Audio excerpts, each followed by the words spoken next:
I Happy advance Mother's Day to the mothers and all those who are mothering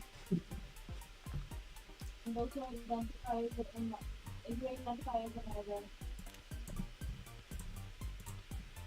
okay. Let me see. I am streaming this time, which is the thing.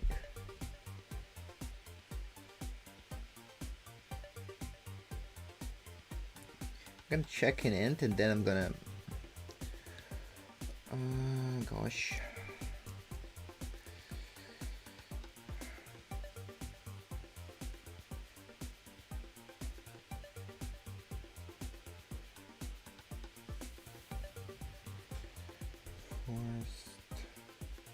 There we go. All right. They are checked in. There we go. Oof. Excellent. All right. All right. Time to check in it, and we should begin.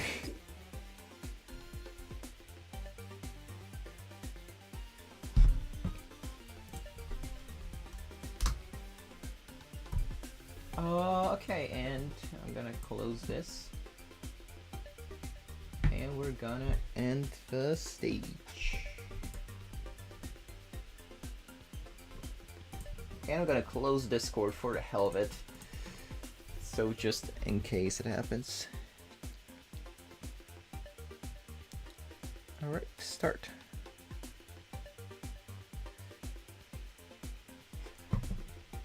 Can you talk for a little bit just in case? So I can grab.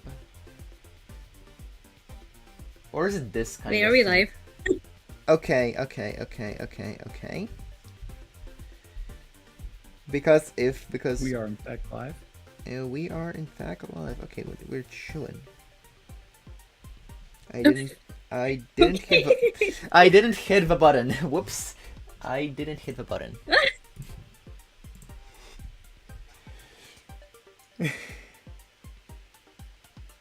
Welcome. Here we nice go people again. in the chat. Can anyone tell me how my audio is coming through on Twitch? Just checking as well. Why the heck Yeah. Tone Block is #1 seed? That is interesting. Okay, we are officially live. I will not make the same mistake as I made last week. What was that, Queen? What? Thinking that we weren't live? and the fact that someone had to yell at me in the chat saying that we were live. that was good. Yes. But hello everyone. We are back with more weekly Balatro multiplayer gaming, or should I say for this week, weekly Bad Latro gaming. Bad Lotro. Have you played much of that mod, Queen? I actually haven't. This week has been hell IRL, but I took a peek at the rule set and I have a hot take. I don't think some of those I don't think some of the jokers that I don't think they're all that bad. Honestly. I don't think they're all that bad. Depends on the deck that you're using. Have you played? I have, and what I find really interesting about Bad Lotro is it's not all flush fives. You see a lot of variety of gameplay. Andy in this last tournament used triple incantation, got driver's license up, and that was a difference maker. I think it was like a flush 5-7 build. I've seen straight flush builds. There's a lot of synergy with straights because there's so many X-Molt in Bad Lotro that is really valuable. There's Campfire to look out for, Obelisk, the Order. So really, we'll see a lot of X-Molt, but Plasma Deck is also a wild card. You could have like a hack Arrowhead build, which is what beat me, coincidentally, in today's tournament. But, you know, I think we'll see. I think it's very interesting. We'll see a big variety of builds. Yeah, like if you guys are pretty much like watching all of the Balatro content creators, like you and especially to those who are in the chat right now who could be new to the whole Balatro meta scene, it's usually like the name of the game is really re-triggers, red seals, blue seals, even purple seals depending like on your build. But then now, like, think of the usual things, but then toss them out the window. Because we are completely different game in here. For sure. With no deja vu from the Spectral packs, you really have to rely on standard packs if you even want any red seals. So that we may see some games with no red seals. It feels like every game is just a little bit different. Yeah, exactly. By the way, before we hop into these games and while we're starting up, I just want to give a quick shout out to all the mothers, all your moms in the chat, and all your moms or those who consider themselves as mothers, even if like you consider yourself a pet parent or anything. Happy Mother's Day. And do take a little bit of time if your boundaries will allow to also greet your mothers a happy Mother's Day. Shout out to my mom. Happy Mother's Day. Love you very much. Shout out to my mom who might be watching me. Okay. Okay. So I actually just came from like my Mother's Day lunch. And yeah, I actually just came from like my Mother's Day lunch, and my God, I am this close to nightmare. Why? I'm this close to hitting a food coma, but then you know what my coffee is? Balatro. Alright. And it looks like our first match for this round. This name is in Vietnamese, and I think this name is in Vietnamese. I do not know how to paste it in. Copy paste. My Discord is closed. Wait. Okay, wait. How can we help you there? I'm just gonna ask. Yeah, how can we help you there? Yeah, go ahead. Yeah. Alright. And yeah, okay, so Mr. Spicy, what Joker or what kind of build are you looking forward to see, given that this is like everything outside of the meta? You know, I personally am a big fan of the straight flushes.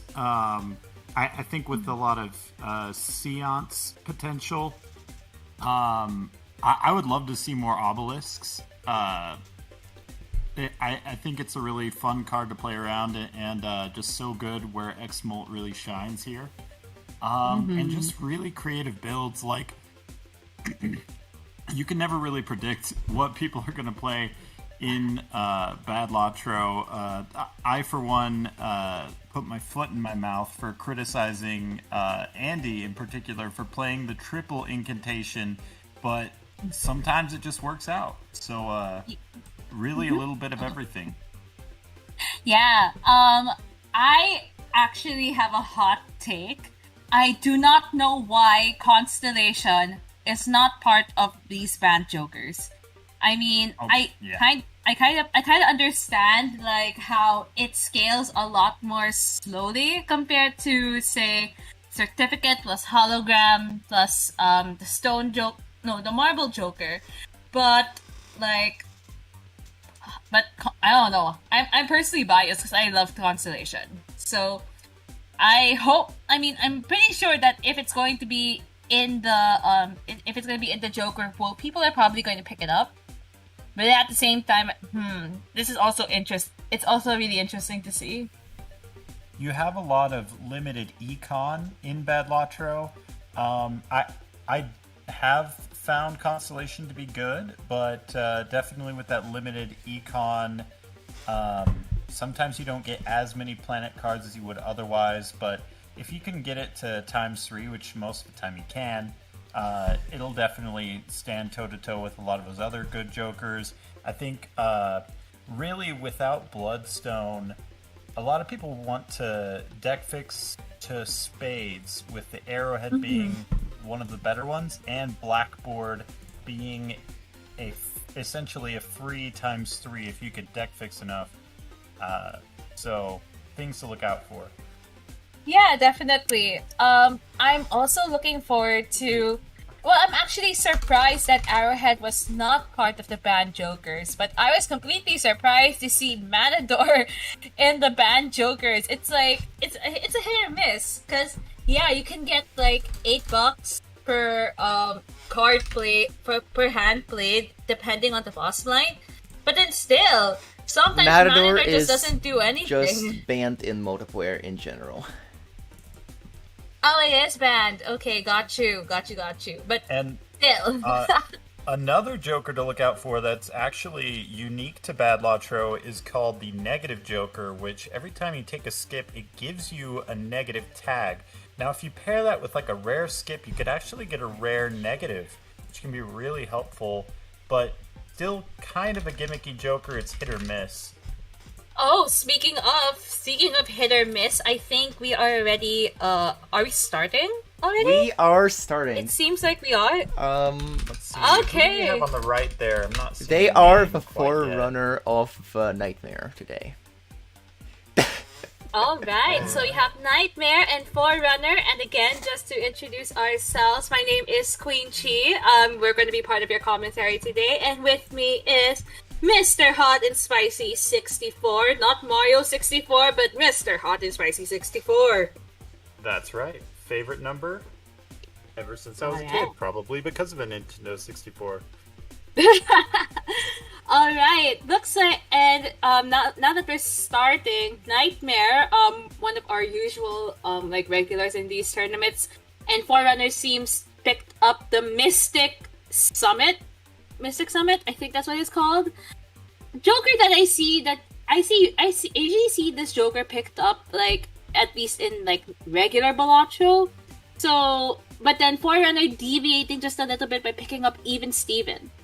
So yeah. Right now, I don't see any, how do I say this? I don't see any, like, particular focus so far. But Forerunner getting a blue seal, oh, that's interesting. Okay. That's interesting and a half. Yeah, something I really like about the Mystic Summit is, you know, in the early game, sometimes you're not trying to win right away. Maybe you're digging for a seal or you're trying to get some econ, and you could really choose when you pick up that mult by finishing your last discard. So we'll see how that pans out for them here. Yeah. Right now, I don't Obelisk, see... that's huge. Oh, that's huge! That is huge. And just... Oh, yeah, and also just a reminder for everyone to at least... fix your speeds to the normal speed. We also did have a couple of updates that happened this past this past week. Meaning if you notice, our timer is now 180 seconds. Before it was 120, but then it would also multiply depending on how much other times you'd skip.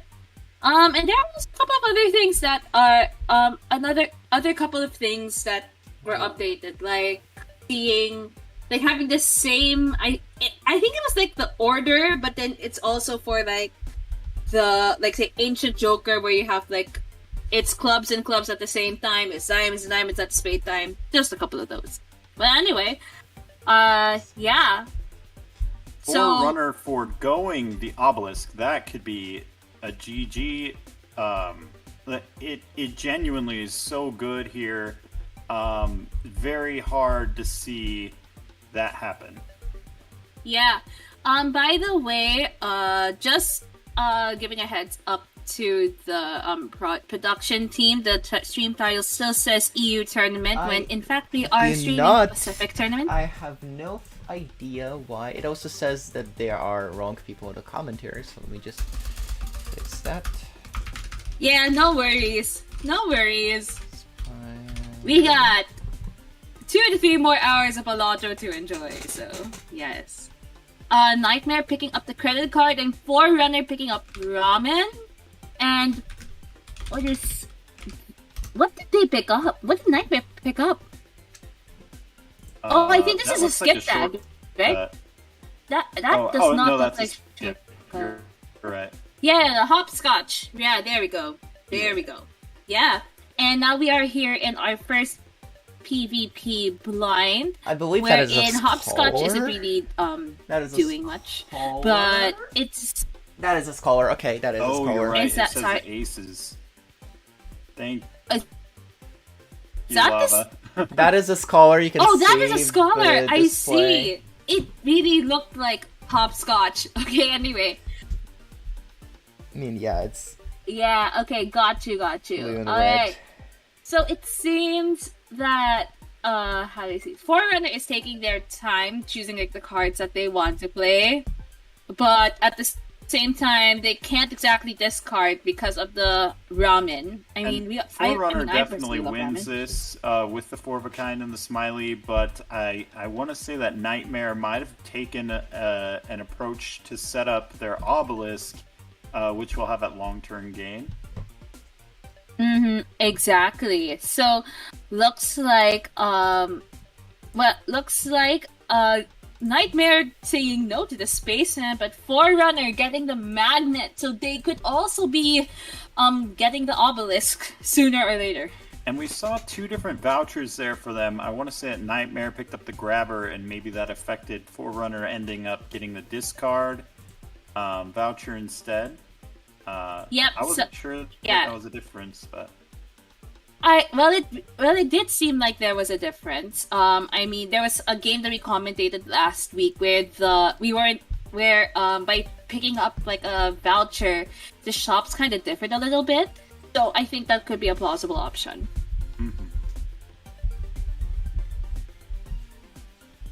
Alright, so Nightmare still trying to set up their obelisk for late game, but then with the Fool and the Temperance value, their econ is looking mighty good.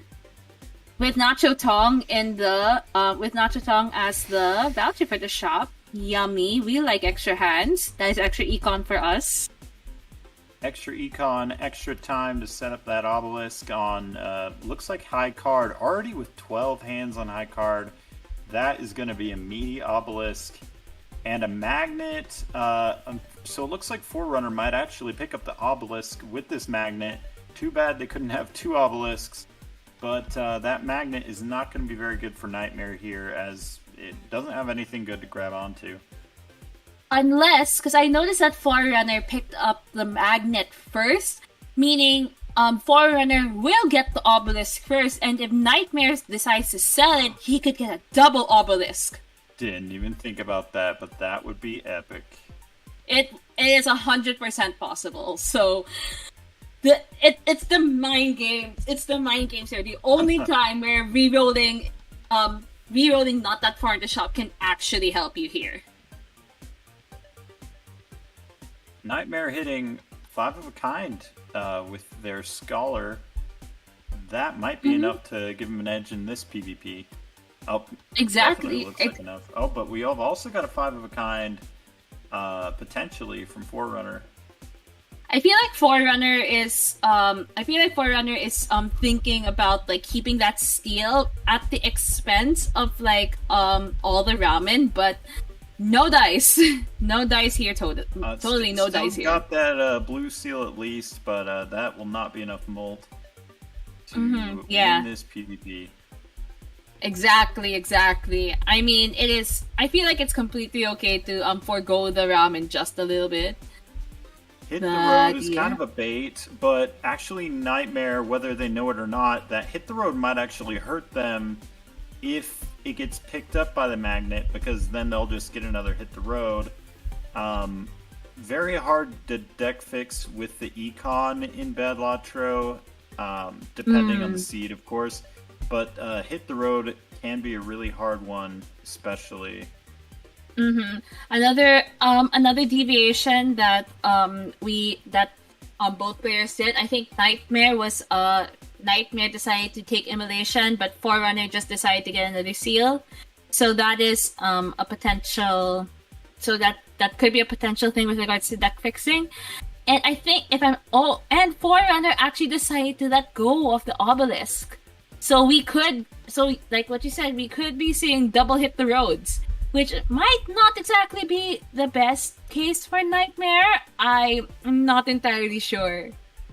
I mean, I don't love Hit the Road, but with 2, at that point, it might be worth it to really focus on it. But it's still just so hard to play around. We'll see. We'll see. Maybe Nightmare will find the right cards. Yeah, and there's kind of like a clash between the Hit the Road Joker and the Ramen, because you want to discard cards but the other card doesn't want to. So I mean, I'm pretty sure Forerunner might be looking for something a little different here. Yeah, we've yet to see a really powerful X-Molt Joker besides that Obelisk. That's what Forerunner needs. And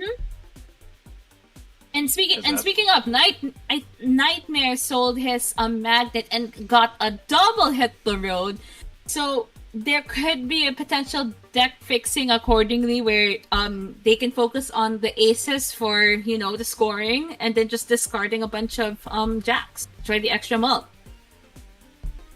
Yeah, really, you only need a handful to get it to maybe 2.5, I'd say, at that point.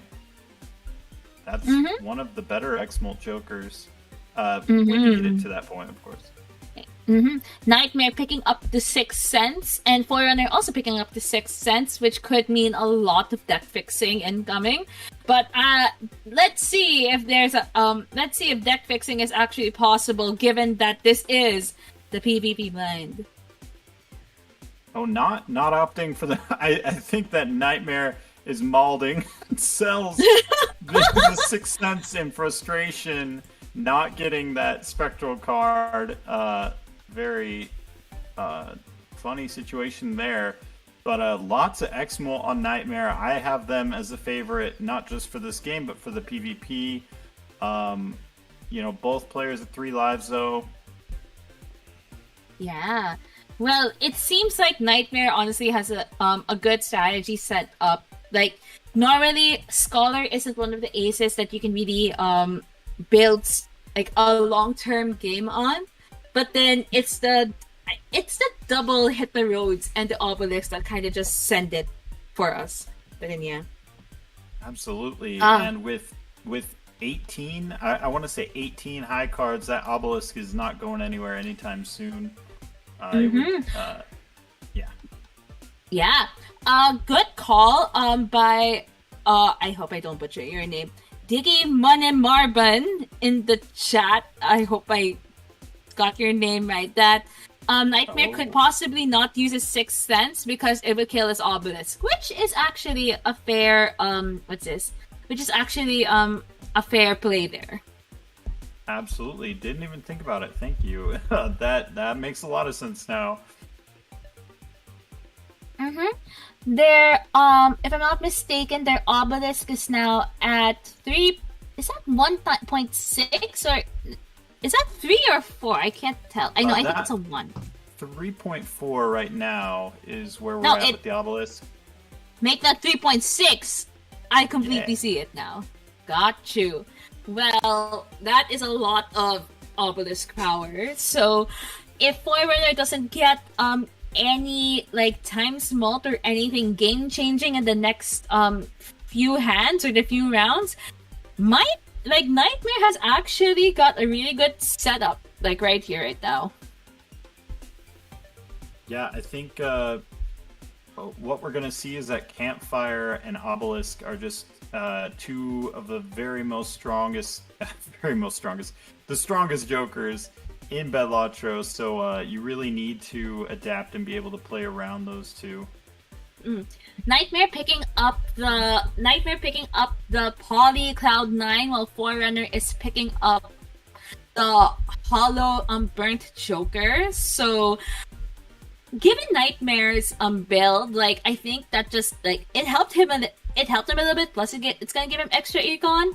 But Forerunner looks like, I mean, I understand like the burnt Joker play. So I do wonder how much he still has to discard in order to really catch up. That's right, and Cloud9, one of my favorite Jokers in concept. I think that there's very few econ Jokers in Bedlatro, so that $5 per round could potentially help Nightmare get to something like a campfire sooner, or just deck fixing in general with those tarot cards. We'll see. Yeah. I'm not sure if anyone has caught this, but Nightmare was actually really tempted to get the Astronomer. Is that the Astronomer Joker, I think? Which also can synergize pretty well with Constellation, but sadly, no Constellation in this game. I would definitely look for that. That would be like one of the first things I would look for. For sure. Definitely a good source of Exmult since you negative want those Joker? planet cards anyway. Oh, a negative Joker. The new card specific to Badlatro so far gives you a negative tag when you skip. Can be paired with a rare skip to get a negative rare. Typically hard to fit in a deck, but if you have a slot for it, I mean, you might as well. Yeah, and looks like Forerunner is gonna be looking to use that. And he also got pizza. Pizza power. Is pizza power in this chat? Probably not. They'll probably pop up eventually. And Forerunner on their last life, not looking like it's in favor, but I guess we'll find out. Yeah. I really like how Nightmare used the aces to their advantage. That's not something that you see every day. However, looks like Forerunner has a ×4 what's this? Hit the road card, which could help, but looks like is that the end of his deck already? Oh.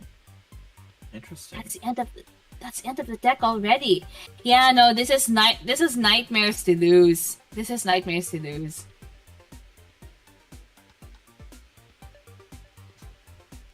Yeah, pizza just gives a heck ton of discord. This pizza just gives a heck ton of discards. Yeah. Yeah. Well, might as well give away all of the pizza slices to basically everybody who played. But Nightmare just takes the last slice and wins everything in the end.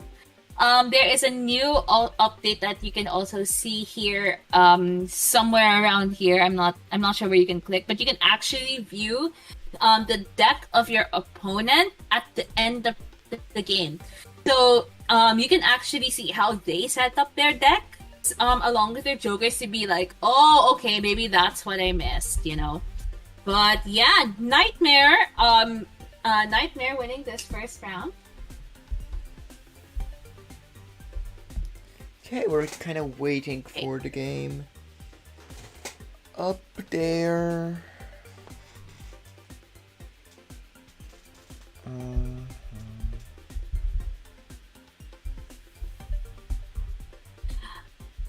I have honestly never played a game with Hit the Road and actually got it to work. So this is honestly like a little, I'd say, masterclass for myself. But yeah, interesting setup so far. For sure. And with the legendaries in Badlatro, you can still get a Baron, you can still get a Vagabond, Lucky Cat, and I know there's a fourth one. Lava, would you happen to know that one? There are four. I actually did not know what you said. There are Lucky Cat, Vagabond, Baron, Baseball card. Legendary cards. Baseball card, that's the last one. So other jokers to potentially look out for. Interesting. Those are the ones that come out of the soul cards? That's right. Oh, interesting. Well, let's see if there's any soul card gaming that's gonna happen. I think during the last Pacific match, I don't think we saw any soul cards. I don't think so. Well, I could be mistaken. It was probably like a Yorick or something. But you're right. I don't remember. Yeah, Oh man, poor Yorick. Like we all remember Trib or Chico or Perkyo or even Ganyo, but Yorick is just like, it's Yorick. Yeah, it's all right. I mean, if you're playing Red Deck or something with Pizza or Mary Andy, you can get it really fat, but I mean, it's like you said, not as memorable. Nightmare literally saying, "Never mind, he's goated." Let's go, Nightmare. We love a confident person. Is that MS Paint? Is he MS Paint gaming? Oh my god. Untitled as well. Amazing. That's what we're talking about. Amazing. We love MS Paint in this chat. Alright, given that this is GG's to you as well, Nightmare. GG's all around, GG's. Given that while we're setting up our next game, we would like to encourage everybody to get up and stretch. Please do hydrate. And if you haven't taken your meds, please do take your meds. If you haven't eaten, do get a snack. Don't overeat. Don't force it. And tell someone you appreciate them today. Tell your mothers a happy Mother's Day. That's right, Nightmare keeping us entertained while we're setting up the next match. Nice little drawing there. Obelisk being featured. That is. I feel like Nightmare is just giving us a PowerPoint presentation light, but just not in PowerPoint. Shout out to all the Raffle fans in the chat. All right. Alrighty. While we're setting up the next game, how was your week so far, Mr. Hot and Spicy? Like, great. Like, we love that. We love that. Yeah. Let's see. I bought an ice maker. I brought this up to another Balatro player, Jake Cotton. Shout out to Jake. And he's from the UK. He was saying, like, you must be American, because only an American would buy an ice maker when you already have ice in the freezer. But what he didn't value is that this ice maker makes good ice. And so that's been fun. How about you, Queen? Okay. What have you been up to? Well, work has been incredibly crazy. For context, I work in a digital marketing agency, like for my full time, and it's my second week, and holy moly, the amount of work that I had to do. So I wasn't able to like chill out and play a lot of Balatro this past week. Though I've been keeping up with like all of the updates, and I started another file of Baldur's Gate. If anyone is, I'm pretty sure we've all played Baldur's Gate here and there. But Melon Man in chat just says that he'd rather just play Balatro.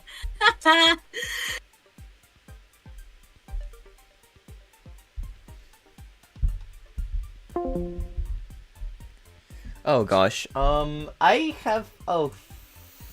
I hate Discord. RDC disconnected, ladies and gentlemen.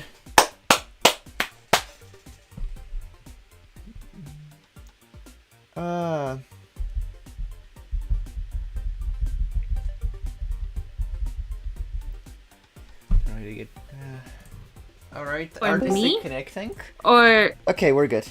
wait. Okay, we're good. Anyway, back back to mid game commentary, aka stalling. Oh my gosh. This is my second playthrough. I'm now playing as like the Dark Urge as a monk.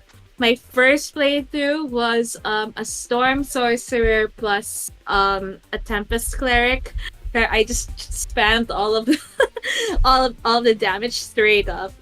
But then, yeah. Going for the meta right off the bat. Very cool.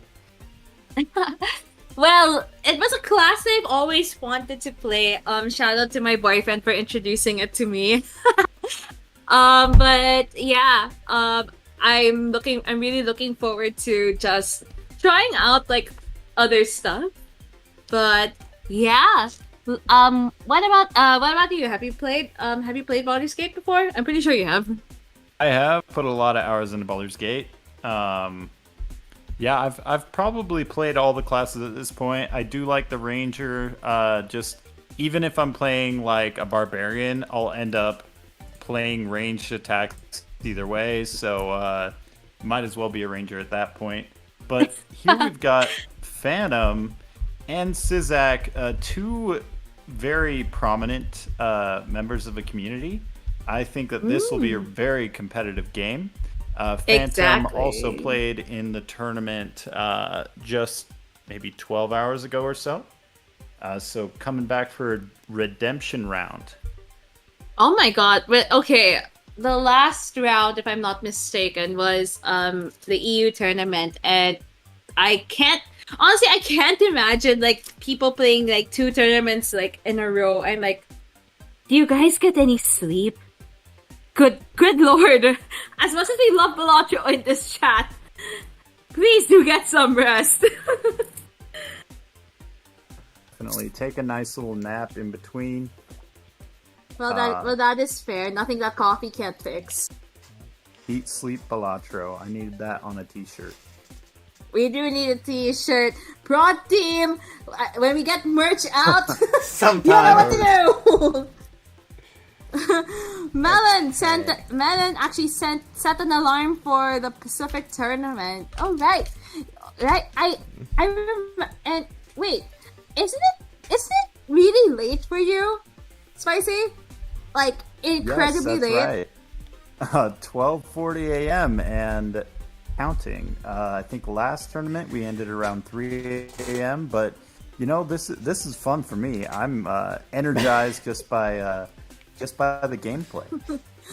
Oh my god, the dedication of members of the community, just getting up at late times to play these games. We also have some players all the way in.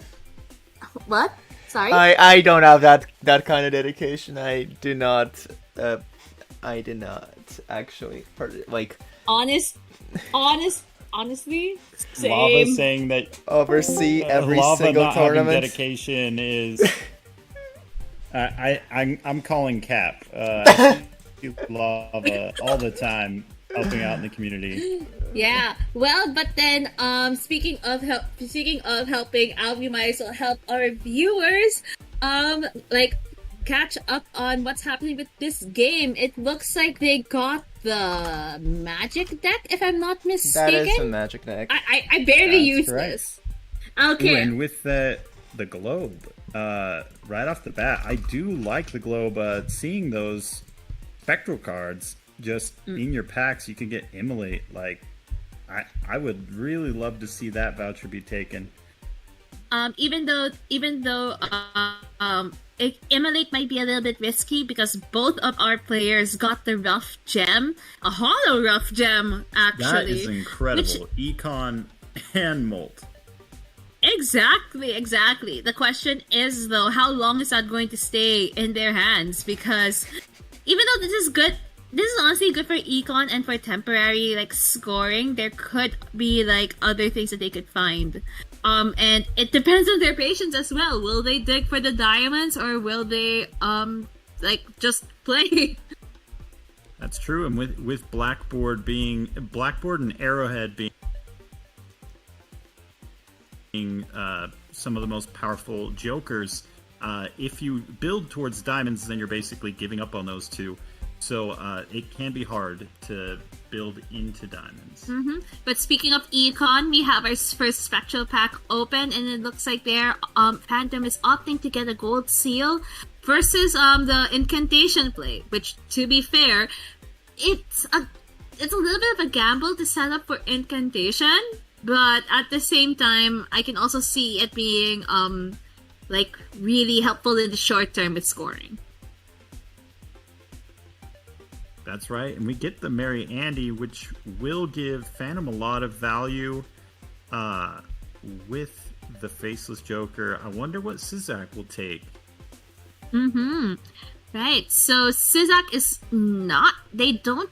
Well, I think they're just riding on the plus 10 mult. Basically opening up a couple of packs, but not really getting much. I'm not sure if both players were able to get the Omen Globe. Unfortunate, but that'll have to do. Yeah, exactly. Yeah. I mean, I personally would get the Omen Globe, given that I have the given Phantom's build, he basically has the Faceless and the Rough Gem. That's a lot of econ for me to like play around with. But either way. Sizak finishing a little bit earlier and has to choose between these 4 jokers. What are you I personally here, I honestly don't know. I have no idea. I would not take Bootstrap or I would not take the boot if it's anything, because econ is going to be scarce. I'd honestly be incredibly scared to get Cola. But I think it would totally depend. What would you take though? I'm stuck between Astronomer and Cola.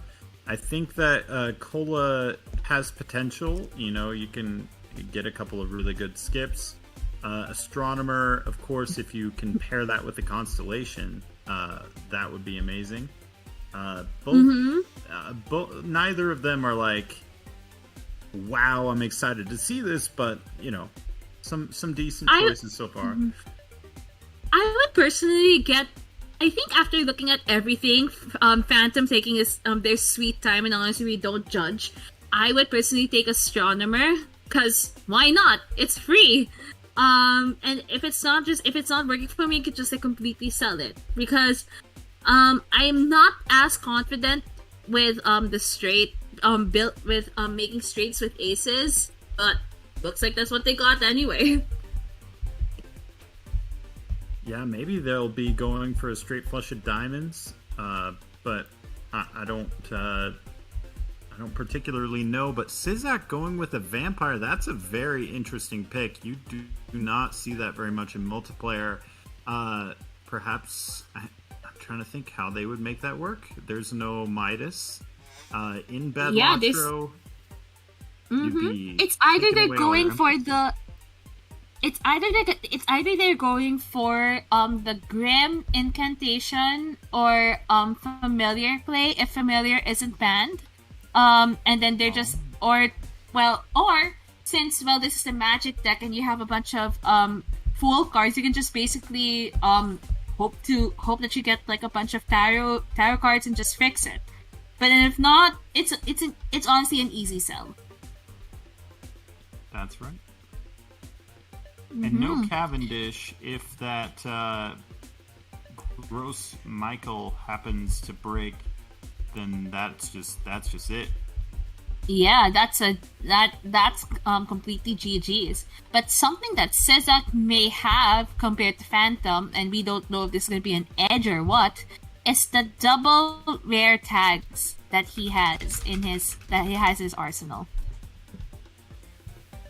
Double rare tags. Yeah, it could be an Obelisk Campfire. It could also be a Hit the Road and a Wii Joker. Hey, I like my Wii Joker gaming. I mean, but then without the hack, it might be a little like it just doesn't hit its full potential. But I think the hack is still legal in Bad Lotro. If I'm looking at the banned Jokers, right? I don't think I see the hack in here. Yeah, the hack is illegal. Could absolutely come up with those rare tags. Not something that I'd be excited to see, but who knows? I've seen some crazy Wii Joker builds. Exactly. However, Phantom pulling out a straight and was able to get Chariot, so that could be a lot of deck fixing. But he may have to give up something. I don't know. Let's see. Sizak already using one of his full cards. And Phantom still having like his full tarot arsenal in his consumable pile. So yeah. By the way, chat and the rest of the staff, if we misgender you or say the wrong pronouns, feel free to shout out to us. We will correct ourselves straight away. So yeah, just leaving that out there. Phantom though taking the Stuntman. I love the Stuntman personally. Oh. There we go. Okay, there we go. Good in the early game. You know, this is in fact the first PvP, but having a limited deck size with all the tarots that Phantom's holding on to, you're not going to be able to really capitalize as much. But I do think, to your point, that 250 chips is enough for the first PvP to really pull through. I do have Phantom as a favorite here. Exactly. And looking at our builds, honestly, Sizak might not be able to really capitalize on scoring compared to Phantom, who has an instant 250 chips.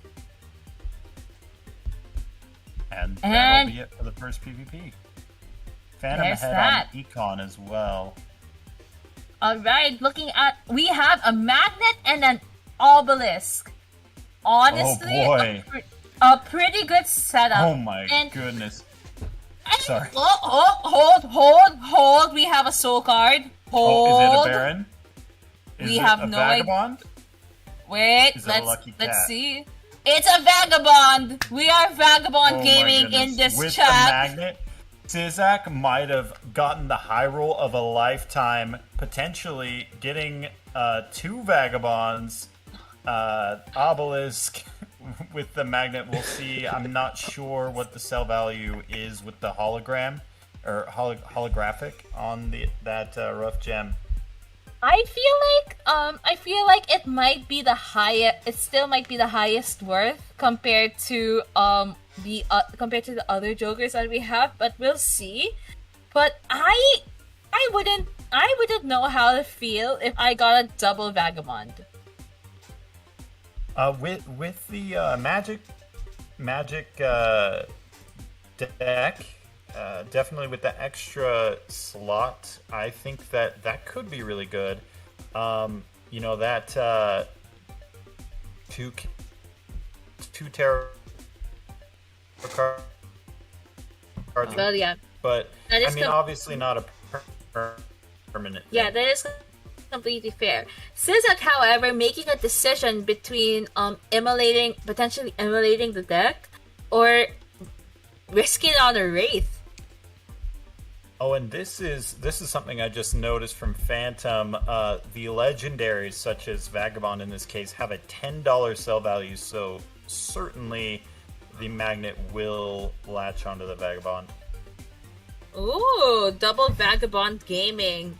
I have never ever seen double Vagabond gaming. Maybe this might be my first time seeing it. Well, Sizak still figuring out what to do with those Spectral packs. Man, it is a tough choice between Immolate and Wraith. On the one hand, Sizak would lose out on the $20. On the other hand, the the Wraith could be something very good. Ends up with the Wraith, gets the Conjoined. Lots of X-Molt from Sizak. That's going to be hard for Phantom to top. I just think with the Obelisk high roll, that could be the game changer here. Oh, hold on though. Phantom just sold his Vagabond for the dagger. The dagger is not something that you see like any day. Actually, he didn't sell it. He didn't sell it to the dagger. He fed it to the dagger. That is the most wild play I've ever seen. But I can't criticize Phantom here. He definitely knows what he's doing. Getting that plus molt scaling is important. Exactly. 20 molt is 20 molt, as Deep Stack Dave put it.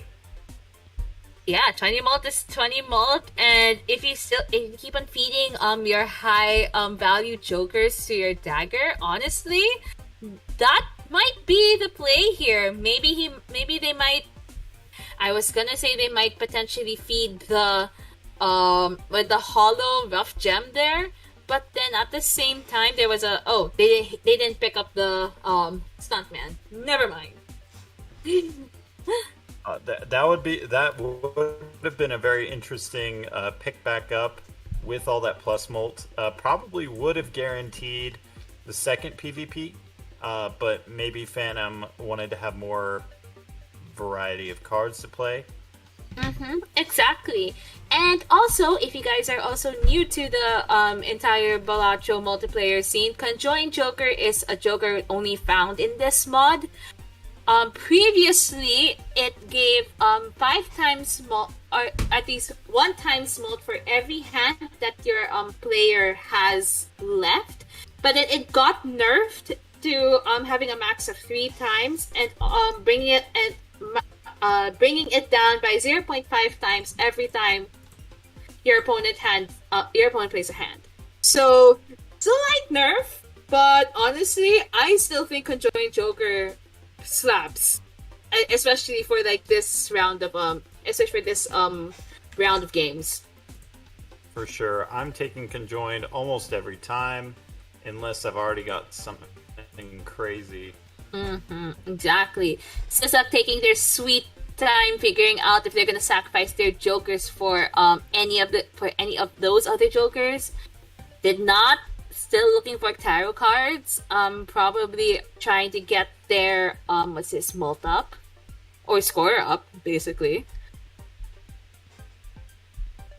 Phantom still hovering over the stuntman. Didn't Phantom sell a stuntman just a little? No, that was the game before. Right, that was the game before.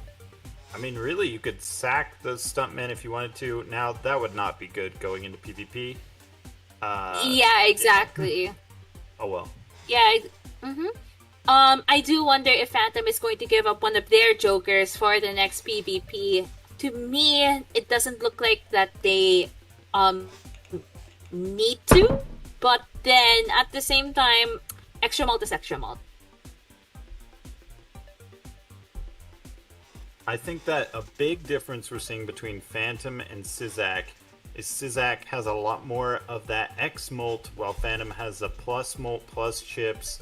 I think that the plus molt plus chips helps out in the short run. We will likely see a win from Phantom here, but Sysak with the scaling, with the deck fixing from Vagabond, with the Obelisk, looking like the long-term favorite, but Phantom may be able to pivot in time to a more scaling build. So it'll be interesting to see how that pans out. Oof! Selling the magnet resulted into a double rough gem, which, to be fair, might not be bad for Econ, especially with your comment on Sysak fixing their deck a little more. So I'm honestly not mad at that, but then I also do agree with you that they could be shooting themselves in the foot for the next PvP blind, but we'll see. One of the only issues with the Vagabond here, and maybe why Phantom sacrificed Vagabond, is playing any of those diamonds. Once you get past that $4 threshold, you're not going to be able to benefit from the Vagabond. So a bit of a counter synergy, but you could, play your last hand as a flush, or maybe the last 2 hands, still get that diamond value. That's also very valid. It's either you use all of your resources or you stockpile them for another day.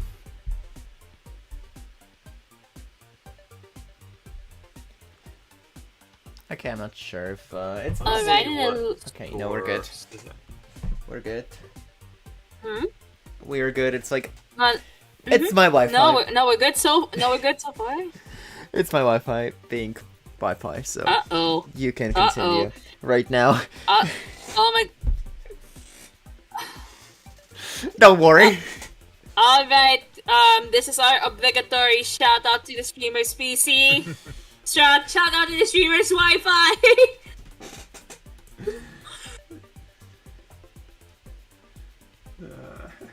Alright, and looking at everything, Phantom with a very, very strong lead of 44k. Not entirely sure if Sizak has enough to catch up. I think that the trousers can be a bit tough to scale in Bedlatro. I think some of my favorite scaling jokers, especially where we're seeing a Vagabond, Fortune Teller can scale quite well, as can the Flash Joker, depending on how early you get it. I think it might be a bit too quote unquote late for the trousers, especially since Sizak is down to 2 lives. So let's see if they just. Sorry to interrupt. Personally, I'd take the Showman here to try to get another conjoined or obelisk. It might be a stretch, but I think that would help.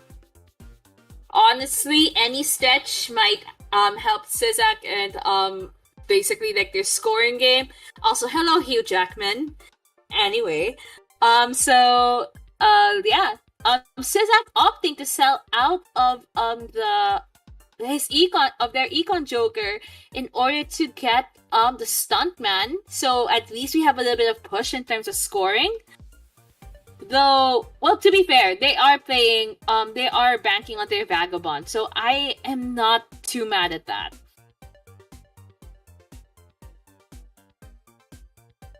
I think without a lot of planet cards, having those chips can definitely help. We haven't seen a lot of planet cards on either side for this match. We haven't seen a lot of planet cards in both of our matches, period. That's right. Maybe we'll see a constellation, though. Fingers crossed. Fingers crossed for Constellation Gaming. Right now, Phantom is still looking to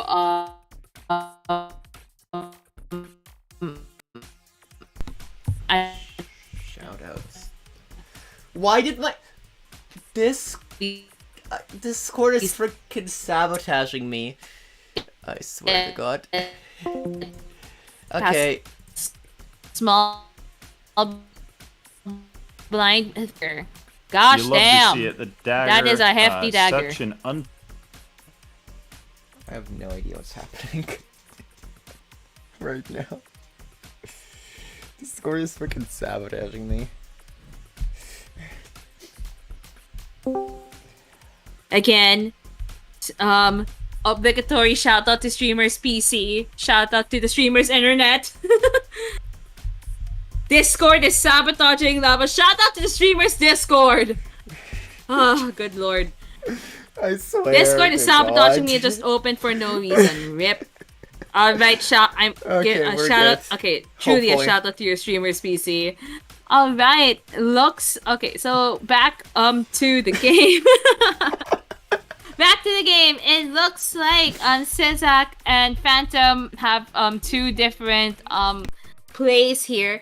Phantom Phantom foregoing the all the potential X-Smoke Jokers and focusing on plus smoke for now. Well, Sizak, if you look at their cards, all of them are pretty much quote unquote rare Jokers. Quote unquote. We'll see how high that obelisk gets. I haven't seen how many flushes Sizak played to prep for that, but certainly We won't see it break anytime soon. I doubt it, honestly. I doubt that it's going to break anytime soon. Given that it's relatively quote unquote late in the game. Quote unquote. I saw or at 12 least there. 12 flushes. 12 flushes isn't that bad compared to like the possible other combinations of hands you can play. So yeah. Maybe Sisa could be prepping or playing for the long term. Meanwhile, Phantom's Dagger is currently up to 36 flat mult. That is a total of 46 flat mult for Phantom. Currently for Phantom's gaming.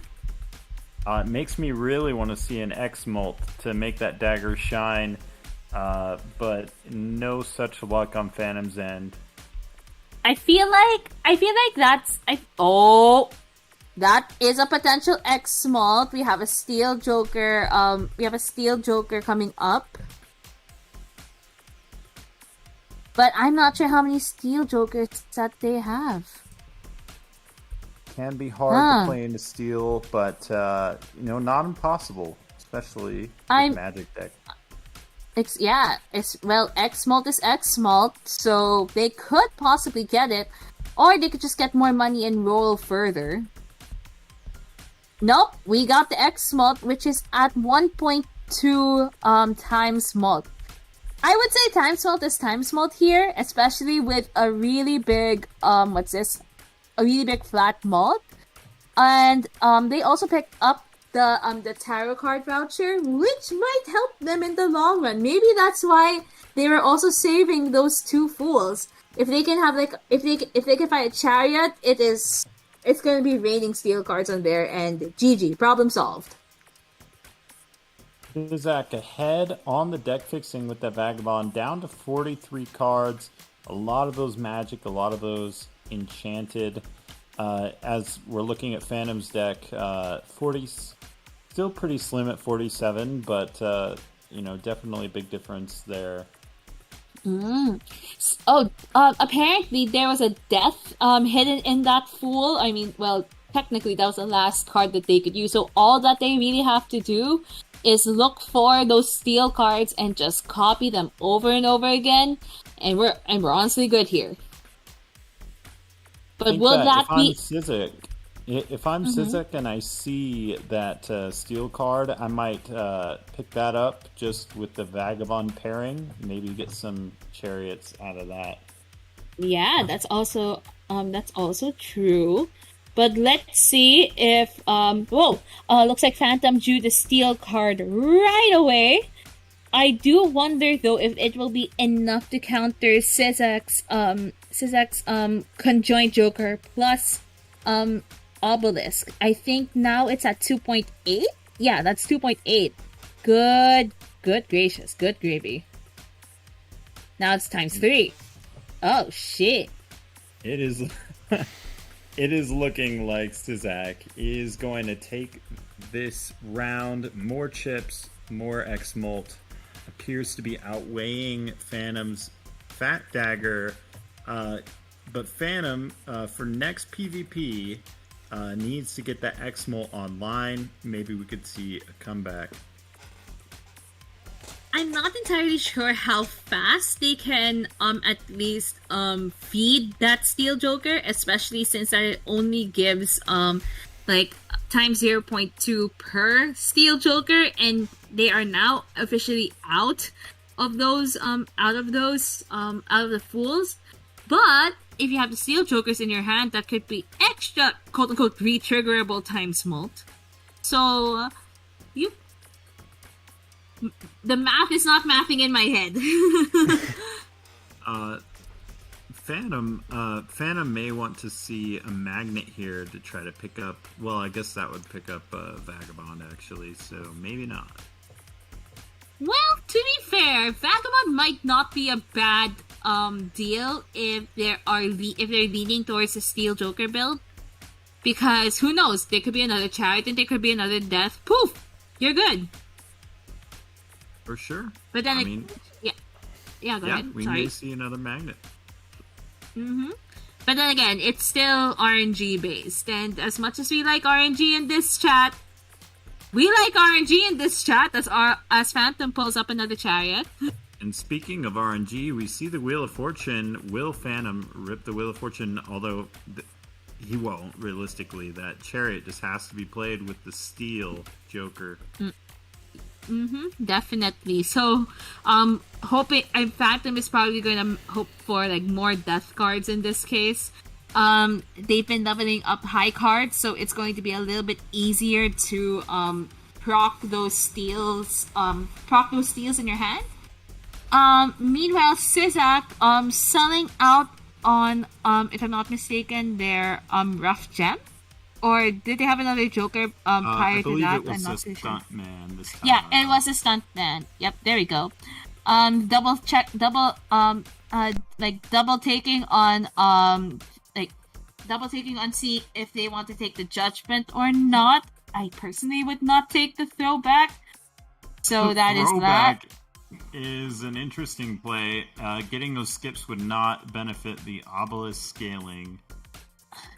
It may not do anything for the obelisk scaling, but then if they're at like a good place with their mult, then I wouldn't actually mind taking the skips, just so that I'm still within so that it just doesn't reset all over again. Certainly. Yes, you don't want to definitely breaking the obelisk would be devastating here, so something to watch out for. Yeah, especially since Sizak is now at times 3.2 or 3.4 once they send out their next hand.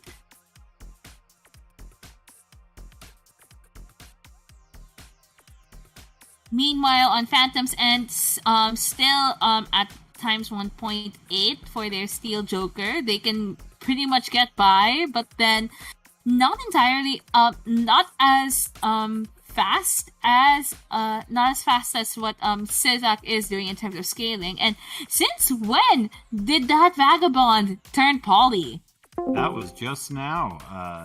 Actually ripped that Wheel of Fortune, got it from the Vagabond, fittingly went on the Vagabond, and that extra 1.5 in Battleatro is quite huge.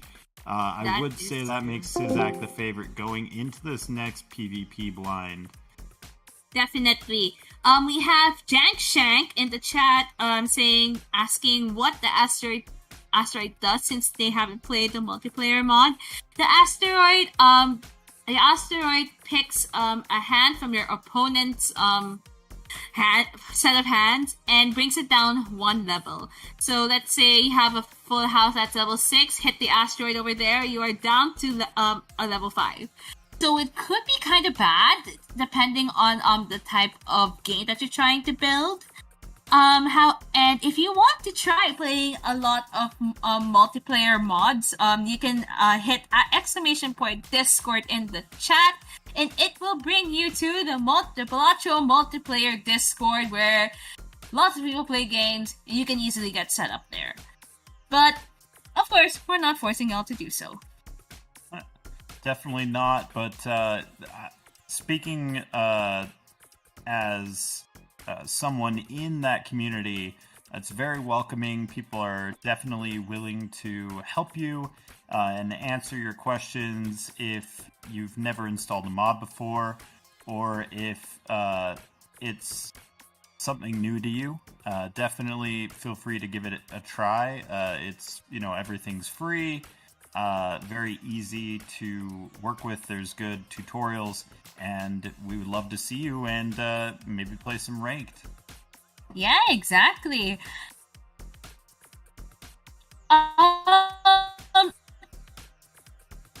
And oil trousers. Oh, that one might have been a little bit ago.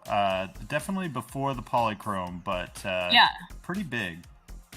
Yeah, so it seems like we have extra chips coming from somewhere. We have an extra 1.5 mult, while Phantom on this end drops a Joker, probably the faceless Joker, and picks up the Shoot the Moon. So we got more flat mult which pairs actually pretty nicely with the steel cards and the steel joker. Though, would it be too late for them in terms of setup? Oh, and we have a conjoint joker in the shop. What they're I think they would probably get rid of like one of their non-scoring jokers for that. So it seems like Chaos Clown here.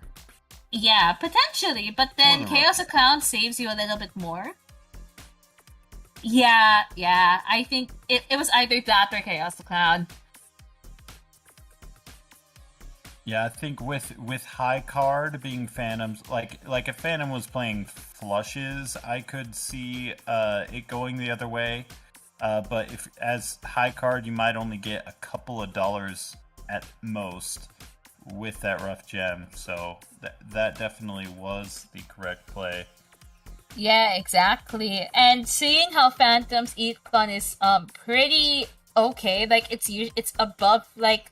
It's usually very close or above the interest cap, and they have a lot of gold cards in their hand. I think it's not really much of a problem. As we wait for Sizak to finish up their shopping spree, and they can also proceed to the next PvP blind. Not gonna lie, like this doesn't look like a sweep compared to like the last game. Like there are a lot of interesting Joker pickups. So I still think Sizak still has like the edge here with Obelisk, but then it looks like both the setups are interesting. They are very interesting. I think what Phantom has going in his favor is those 2 extra hand-sized vouchers with this steel build, but Phantom also doesn't have any red seal cards, which would be really huge here, but they just haven't come up in the standard packs, and you're not going to see a Deja Vu in a Spectral pack in Bad Lotro, so really needs to rely on the quantity. Maybe he picks up a Troubadour later, which would allow you more of those steel cards. That is actually very true. So it's going to be like a minimalist versus a maximalist type of gameplay here, which is something that we love to see. Like those little divergent, well, it's not little, but then these divergent kinds of games or plays with these Bad Lotro seeds. As of now, it doesn't. Oh, go ahead. Yeah. Oh, just a really close game. I mean, I would say almost a polychrome diff. Yeah, literally a polychrome diff on that Vagabond was all the difference that it took. Wow. Exactly. Going into the shop, we have a speculative oops all 6s, but it's not as speculative since Bloodstone is banned in this game. But then Phantom opting to get rid of the Fat Dagger for Hit the Road. So it looks like both of our players are looking to shift into Times Mode for this for the next few rounds, that is. What might be hard for Phantom on this Hit the Road is how do you make more queens with, oh my goodness, another soul card. Is it a Baron? That would absolutely change the game. Nope. It is a baseball card, which is not that horrible, honestly. Unfortunate with the rare conjoin, only one uncommon. Yeah, exactly. I wouldn't know. Well, I would personally get rid of like Hit the Road and just get like pretty solid uncommon Joker just so that I can get like the times.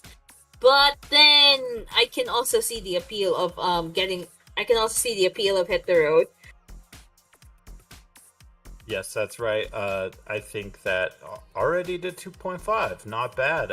Definitely Phantom has more jacks than I had considered, even with 3 more than the 2.5. This could be interesting. This actually could be very interesting, yeah. Especially since especially since you can it gives you more quote unquote instant gratification compared to the long painstaking quote unquote building that you need to do with the Obelisk. So Phantom hitting another chariot there. interesting. I think the question that we all have on our minds here is: will Phantom's quote unquote slow and steady build that is like boosted up by the hit the road versus Sizak's all rare build? What's this? Like, would it be enough? Sizak using Phantom's own calculator against him to determine how not to win this hand. Which is honestly a good what's this? It's like sometimes you just need to not win hands in order to maximize all the resources that you have.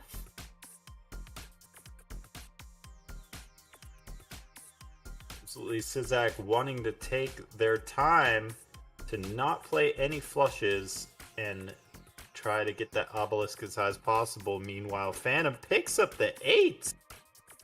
What is that all about? Maybe to get more chariots.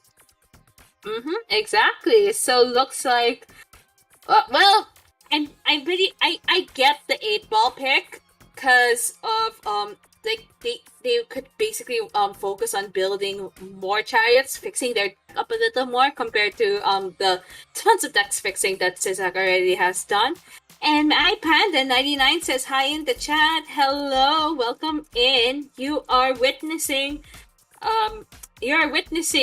spicy bad Latro builds. And Melon Man against the winner of this game. Definitely an intimidating factor with both of these very accomplished players. But Melon Man, we saw winning the last tournament we actually commentated on. So stay tuned. I think we'll see a very interesting match. Yeah, definitely. And the thing about Balatro multiplayer or Balatro in general is that this game as a roguelike is just as unpredictable as any other roguelike you've played. You could have like an amazing deck and an amazing set of jokers in a build, only for your next game to completely crash out. So I can totally understand the nervous feeling there. And shout out to Jesus in the chat, who has officially risen again. A fan favorite of last tournament as well, as I recall. And then Sizak hits that second soul card, which we know is a baseball card. Will not do him any favors. Yeah, that's not, except for those spare trousers. That's like the only thing that is powering up his baseball card. I think both players only have one thing powering up their baseball card, so there could be a potential shift. But I can only realistically see the shift happening on Phantom's end because Sizak has a lot of quote-unquote rare to legendary jokers, and that is with really, really big quotation marks because this is not the typical legendary rare set of jokers you'd see in the normal Balatro game.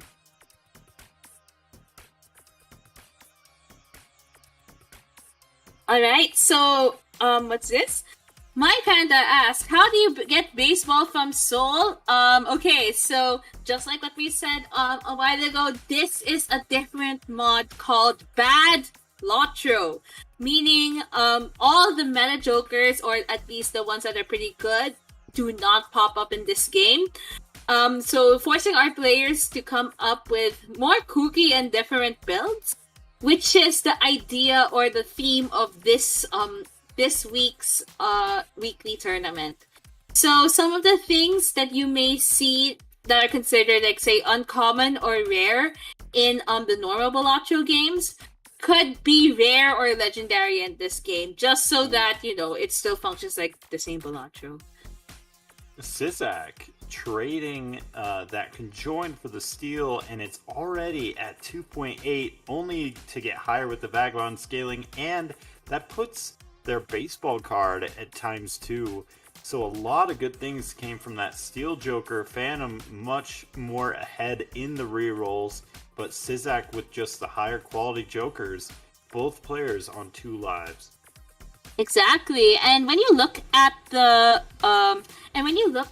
setup for both Phantom and Sizak, they both have the Steel Jokers, both brought up to times 2.8, but then Sizak has a lot of times mult going for them. So I think possibly, it is Sizak's game to lose.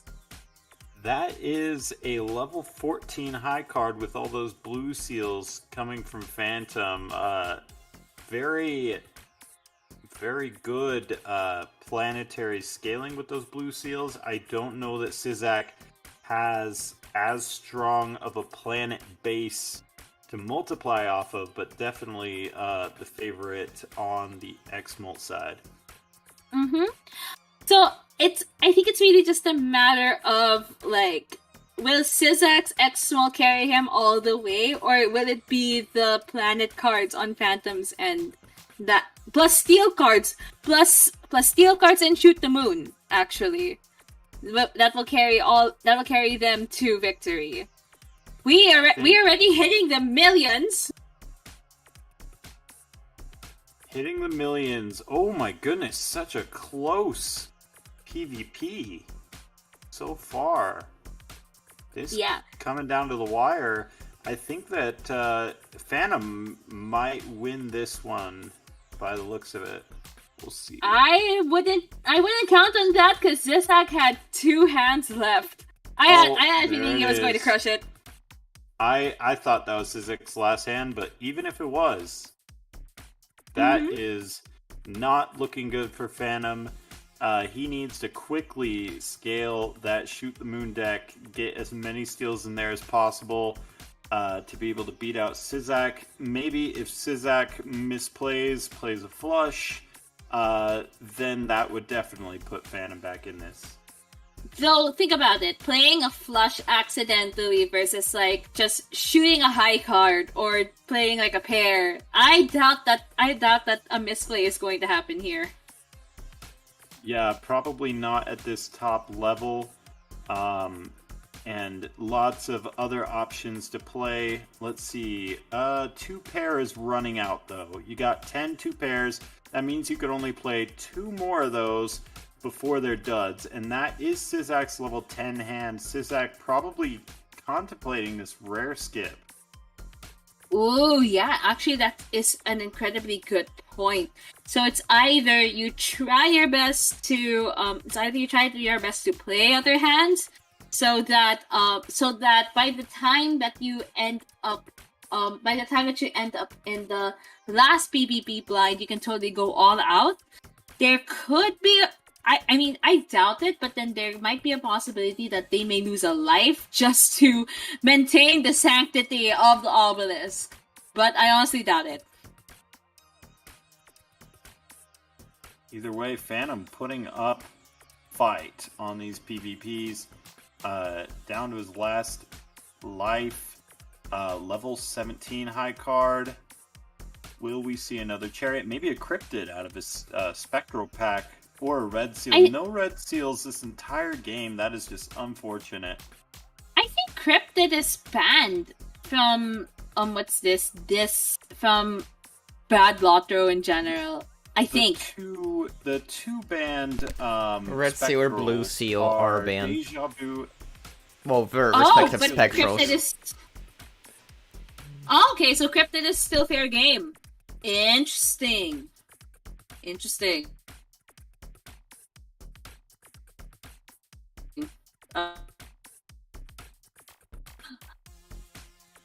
Alright, it doesn't seem like on the to-do list. Well, if you're gonna need a little bit of extra money to find something to save your butt after all of this, I would take it. Bit of a desperation pick, but that's where you're at on your last life. I mean, this is the time to be incredibly careful with your choices, to try to find something that'll boost you just a little bit to have you get like the jokers or the tarot cards that you need. So that could be something. We have a Grim and a Ouija for Sizak. Not the cards that I want to see, honestly. That's a little bit of a waste of money.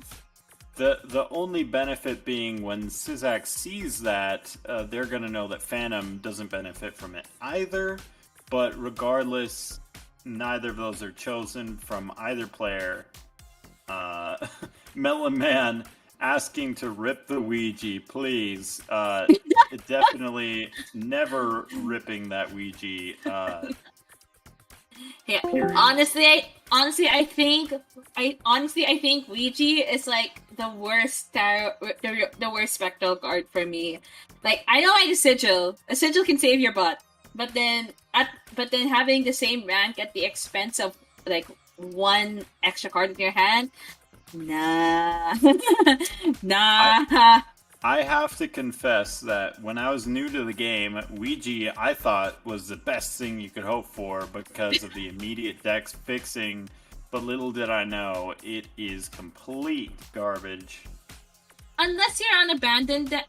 Okay, maybe not abandoned deck, because you can potentially get base cards, but that's another... that's nice to have something for another day. Bean. Like, if I'm on painted deck with Bean, first Spectral Pack, I open it up, see a Ouija. I think there's a strong case for that. You know, you have a little more hand size to deal with, but it's very, very niche.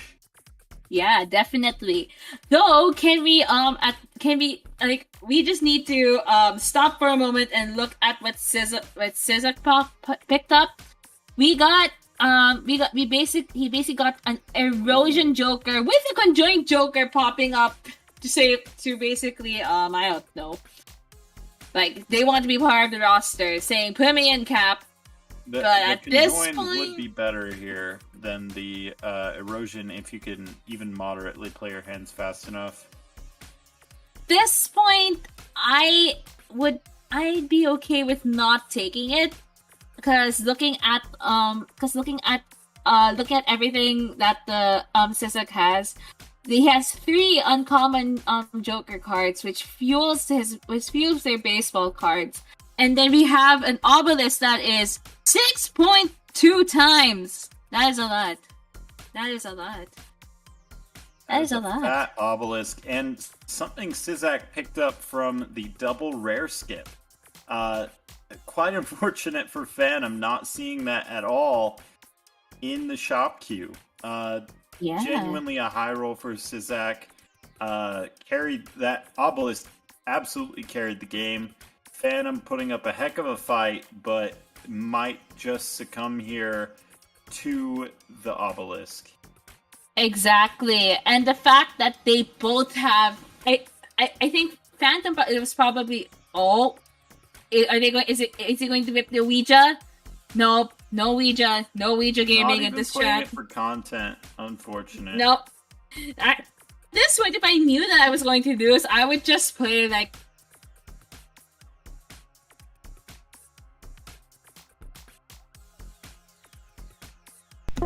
Oh gosh, is it seriously just cutting out at the finals? Well, that is actually... hesitating to put out Ouija. Ouija could high roll with Queens, but that is a heck of a high roll. That's just not worth it at this point. While my RTC still disconnects, I'm just carrying off with Obelisk. Obelisk still grows. I think Obelisk still has room. So it's a bit of an... But if I'm losing either way, which, I mean, Phantom wouldn't know, but if I'm losing either way, I'll take my 1 in 13 chance. Or in this case, 2 in 13 chance. Because you have Queens and Jacks either way. So, yeah. Exactly. Sizak literally scoring 9.6 million, and they still have 3 hands left to go. I honestly want to see like all of those hands shipped. Let's see the numbers go up. Well, Phantom is still trying to figure out what cards they should play, especially since they have an Emperor, a Chariot, and a Death. So, hoping that something might pop up, hoping the tarot cards might save the day. Oh, doesn't hit the Red Seal Queen, which would have been charioted. That is just Ooh. unfortunate. And death, too. It would have been death. And, oh, that Unfortunate. is so rough. In a That is 45 card hand. very rough indeed. Very rough indeed. But then, well, that's the power of having early unexpected time smoke cards in your jokers. In your joker set. With Sizak officially winning the second round so of our live close. streams. Oh, So close. man. I wouldn't say so close because Sizak still had 2 hands left. Oh, He could I easily always multiply forget. those scores. No worries, completely fine. But yeah, looks like Sizak is moving on to the next round with an expertly set up obelisk and baseball card play. GG's to our players.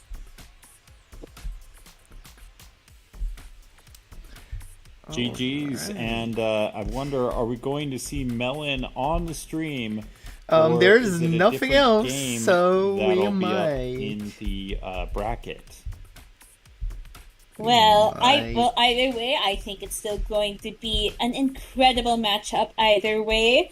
So, in order for us to prepare, and while we are preparing, this is your friendly commentator reminder for the rest of the chat to send good energies and good vibes over to Killed by Lava's PC, but at the same time, drink water, stand up, stretch a little bit, take your meds if you need to, and just take care of yourselves.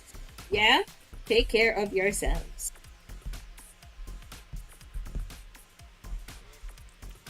Right. This is just gonna be mine. I'm Please trying to give look me at the bracket right now to see how far along we are. We're not that far off. We're just kinda in the. I should probably get it out. It's just that it's difficult to do so while not accidentally killing everything. So, and that is a little bit of let's get the opera. How's it looking? That's looking good. Oh yeah. All right. I may not have access to this bracket because I am not signed up for the tournament, but here we You go. There we should. go. There we go. Oh, it does update here. It did update here to monkey. Okay, cool.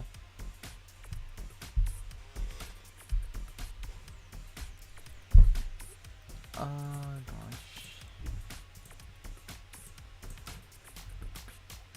We are having technical difficulties right now. Let me just kind of move this over here, actually.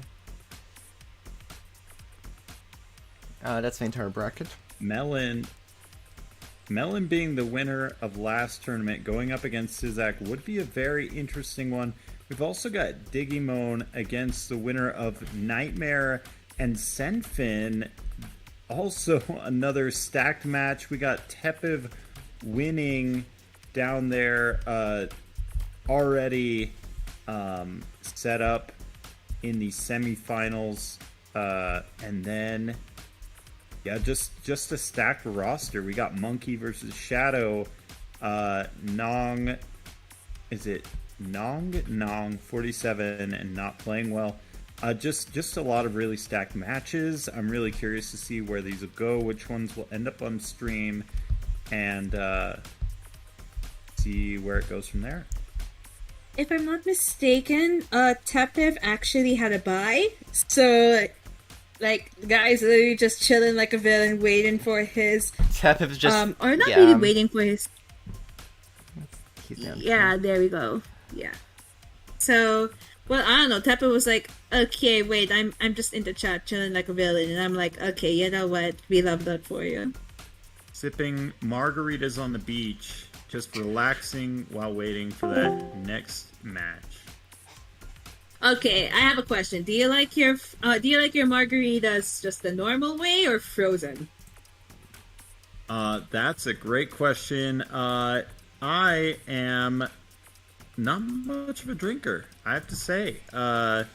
Just doesn't mix well with certain medications. But Oh, okay. the You know what? That's margaritas that valid. I've had, the ones that I have had, I like it. With a little lime. Why not?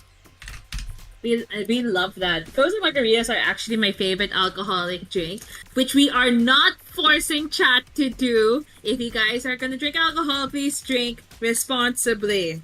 And over the age of 21, which is implied.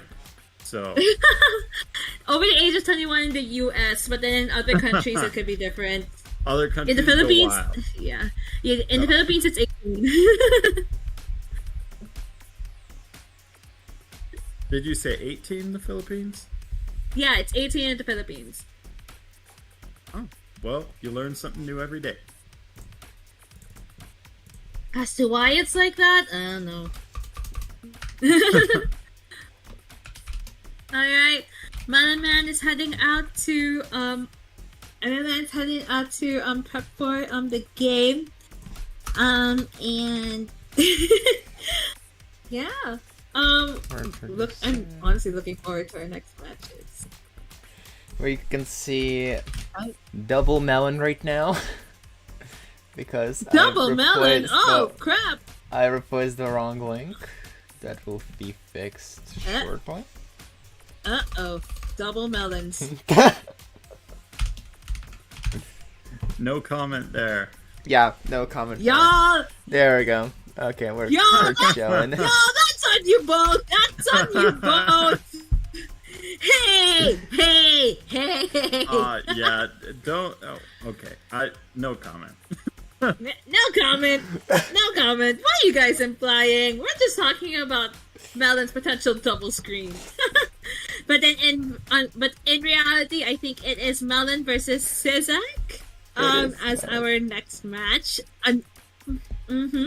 So Sizak being the winner of our last match, and Melon being the winner of the last tournament. Wherein if you guys remember from last week, he literally turned Idol into Superman as they pogged out as they were this close to winning. That's right. A very memorable moment. And Sizak, it looks like they might have Phantoms 2.0, which, that happens. But I would just recommend anyone with Phantoms to upgrade to the 2.3, which Phantom pointed out the 2.0 can cause a crash with seeing double. But I believe it's more rare, so we might not see it here. I'd say odds are we won't see it here, but always better safe than sorry. Fingers crossed. And speaking of, we have another rehash of the Magic deck for both Melon and Sizak. Sizak having a little bit more of experience with it, but then can't exactly say that. Wouldn't know because we haven't seen Melon on stream until this game. I like the bean play here, especially on the Magic deck. You can get a lot more variety of cards that you may want to buff in any particular way. But Sizak taking the flush for that plus molt will probably carry the early game very well. Yeah, definitely. I personally think that it is a little bit too early for the bean, because you could possibly not find any tarot cards that you might want to use. But well, you miss all the shot. You miss 100% of the shots you don't take. It is. I see where you're coming from, and I agree. It is quite a speculative pick, and The Sizak speculative playing bean. faster. Yeah, exactly. It's honest. I think it's like actually okay at this point, because you can actually sail through the first ante, or at least these first few rounds with the bean. However, if you find, like it might be a bit detrimental because you just kind of lost a lot of money. So, I mean, we'll see. We'll see what happens. And Sizak taking the walkie-talkie over the spades, and honestly, I see where he's coming from. You do need those chips to pair with that mult. I also saw the spade joker in with that. Maybe the wrathful joker. I don't want to get that wrong, but I might have personally taken the spade one to really stack it with that D-roll joker. But looks like we're taking the speed run. Could be interesting getting that spectral. Yeah, speedrun is actually one of my favorite multiplayer jokers. Because I personally like playing fast. But yeah, let's see what's because right now Sizak looks like they're pretty much set up with their how do I say this? They're pretty much set up with their early game jokers. Compared to Melon, who actually has almost the same setup, almost. So it could both banking on the speed run, but only exactly one both. Exactly, I think Sizak is technically further, or I think now they're in the same spot. So both of our players gotta move. Yep. Sizak taking that extra spectral card, which is extra cash. Who doesn't like extra cash in this chat? Apparently Baba, as they condemn the speedrun play. I have to disagree to a certain extent. You can get Wraith, free rare joker. You could get, and I want Seance. Everyone wants Seance. Definitely in Bad Lotro, but not always a guarantee for sure. I don't know. I mean, I personally don't. I mean, I've never really gotten Spectral to work, especially in early game. So I guess it's a. Oh wait. Melon deciding to interestingly onk the walkie-talkie. That is maybe a full house angle. Yeah, that could be a full house angle, but then there's only so many full houses that you can make. That's right. Yeah, with the 10s and the 4s, you're only getting, I guess, one full house or maybe two pairs. Could be better here. Unless you split up the 10s and the 4s to like other full houses, because this is just technically plus. These are just flat chips and flat malt. Nothing too crazy here. I honestly don't know who wins this. Melon looking pretty strong with those 10s and 4s. But Sizak with plenty of hands left here. Yeah, I mean, I feel like if Sizak can pull out a flush, it's over for Melon, honestly. Especially with both Mystic Summit, and there we go. Yeah, Mystic Summit and and Flush Joker. Yeah. Oh wait, hold. Never mind. I am completely mistaken. Almost. The question is, will it be enough? As a 10 and a 4, that will be enough to pass Sizak. Yeah. Sizak playing 110. Oh, or sorry, Melon playing 110, but Sizak taking that PvP blind. So, interestingly enough, I honestly don't know what Melon was thinking by doubling the walkie-talkie.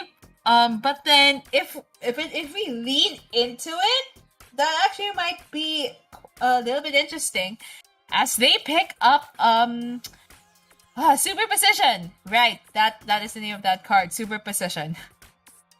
If I'm Melon here, I would love to see a hack, and then playing into the 5 of a kind with those 4s could be a very powerful play. Yeah, the hack would go crazy here. So manifesting that for Melon. Right now, Sizak actually has a lot of variety.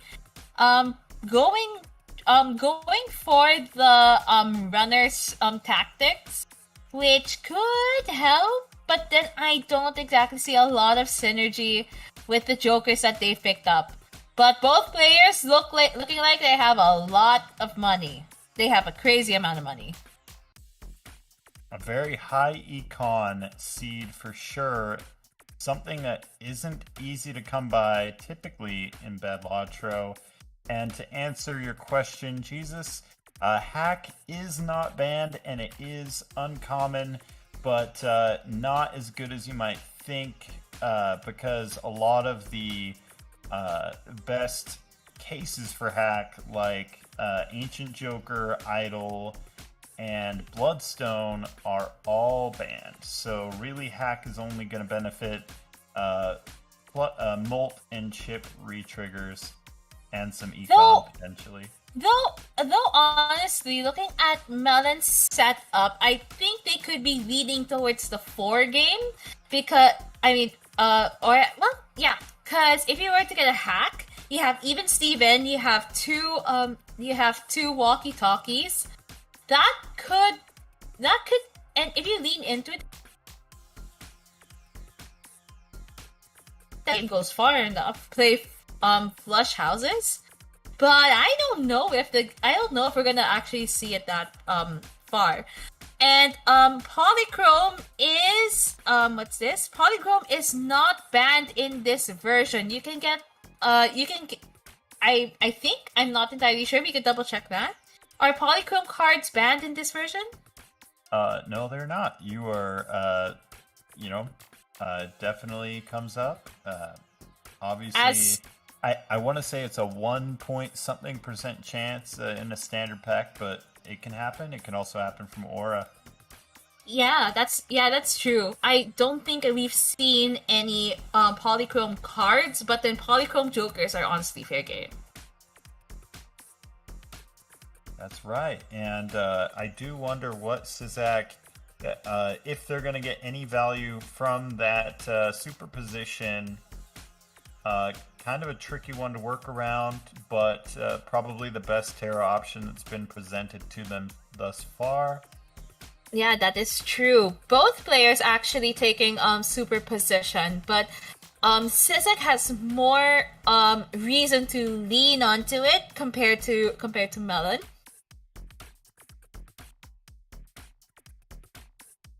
And I don't think the cards are. Nope, never mind. I think they just found their straight. Getting that extra tarot. And Melon, I'm not sure if they're AFK. It looks like they've been stuck on that supernova for quite some time. To be fair, I completely understand if a player just needs to just take a quick break. Just hang out in the shop for just a little bit. But yeah, I hope Melon is doing okay. And let's hope for kindness sakes that Sizak doesn't press the timer on them.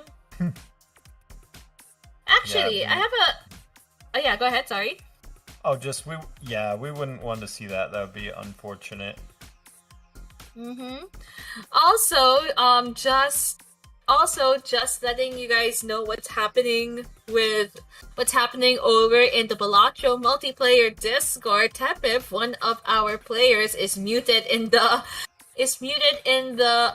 VC and playing against their opponent right now. So if you want to check out what's happening in the Discord, we can type !Discord in the chat, which I am actually doing right now, or I don't know if there's a delay, and you can or you can basically see what's happening, play a little bit of Balatro yourself. Did Melon take a quick nap? We don't know. I actually don't. I wish I could pop into the thread and find out. I hope they're okay. Nope. Okay. Alright, okay, Melon is wide awake and ready to play. But something that Baba in the chat has noticed, and I'm also surprised to find out, both skipped the blank voucher. To be fair, sort of get why you'd skip the blank voucher, because you'll never know if you'll actually get an antimatter.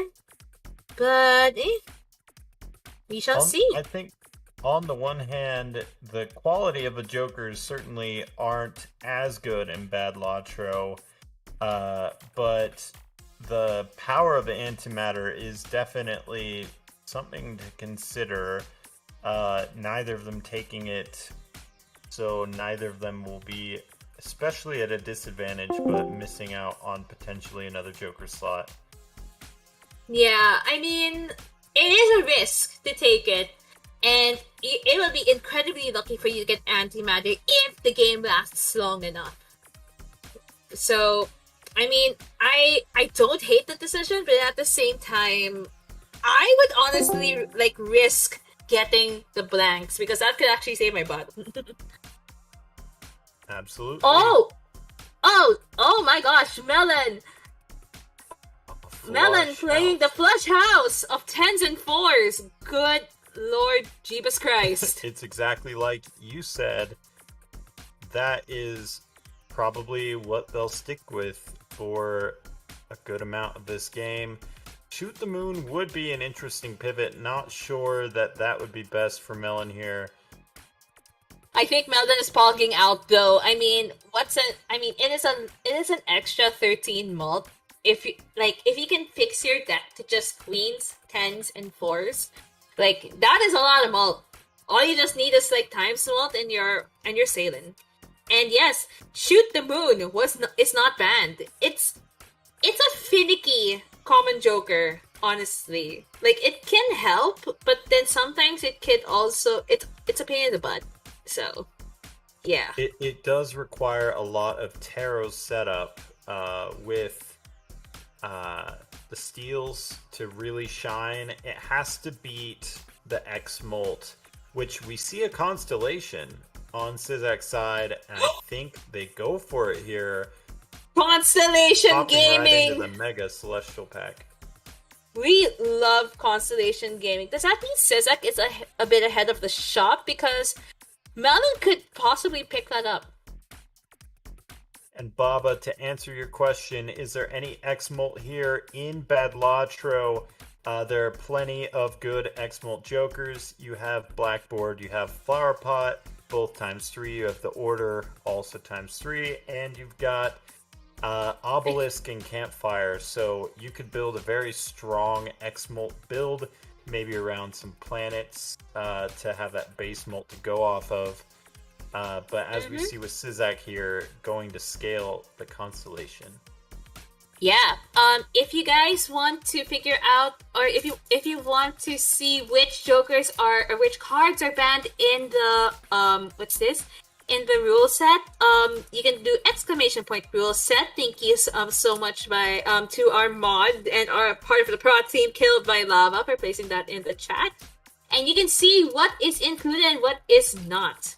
So, I don't know, I am really happy about the Constellation pick, but then, I don't know if it's a code in the game. But then whenever I pick up the Constellation, I cannot for the life of me find any planet cards. For the life of me. Oh, will Melon go for it too? It looks like they will. It is a quote-unquote reliable, X-Molt Joker. Sizak looking to skip the Arrowhead, and if I'm not mistaken, though, Melon's last flush house was a Spades flush house. So if they find it in the shop, that could be hella interesting. Absolutely. I wonder if they have blue seals. That would definitely make a big difference on that Constellation. Definitely, though I honestly think I do not remember seeing any whatsoever. Baba saying the straight Joker so ass. I have to agree with you there. It has been essentially their only tarot option, as many of the tarot cards are banned. I do like it slightly more than the 8s, but not a ton of great tarot options in Bad Lotro. Yeah. Well, sometimes you just gotta like deal with the cards and the jokers that you're given. Though, is that a Poly King? No, that's not a Poly King. That's a Hollow King. Okay. Yeah. The runner honestly is a pretty okay Joker. If you can get it to scale, it I guess fast enough, it is a good substitute for I'd say the runner. No, not the runner. Stuntman. If you can scale it up that fast. Yeah, 105 is pretty good already from Sizak, and you really only need one good chips Joker tops until you can get your planet levels up to compensate for it. And we see an Ectoplasm. I'm not taking that Ectoplasm in any world here. It could hit a number of bad Jokers, and that would not be fun to lose out on one of your deck size. Exactly. I mean, if I saw an Ectoplasm and I had Melon's have Jokers, I would honestly think twice. But for Sizak, nah, that's not gonna help him whatsoever. Maybe Sizak last game could have benefited from an Ectoplasm where they had all of his X-Molt in just a busted hand, but definitely not looking like it this game. Takes the duo with a straight build, so going to probably play a combination of the straights and 4 of a kind. Yeah, exactly. I think I've seen other streamers do this. Like when they get the runner, like they get the runner to like a certain amount, and then they just never play straights ever again. So it's kind of like I said, the Stuntman, but without the -2 card penalty.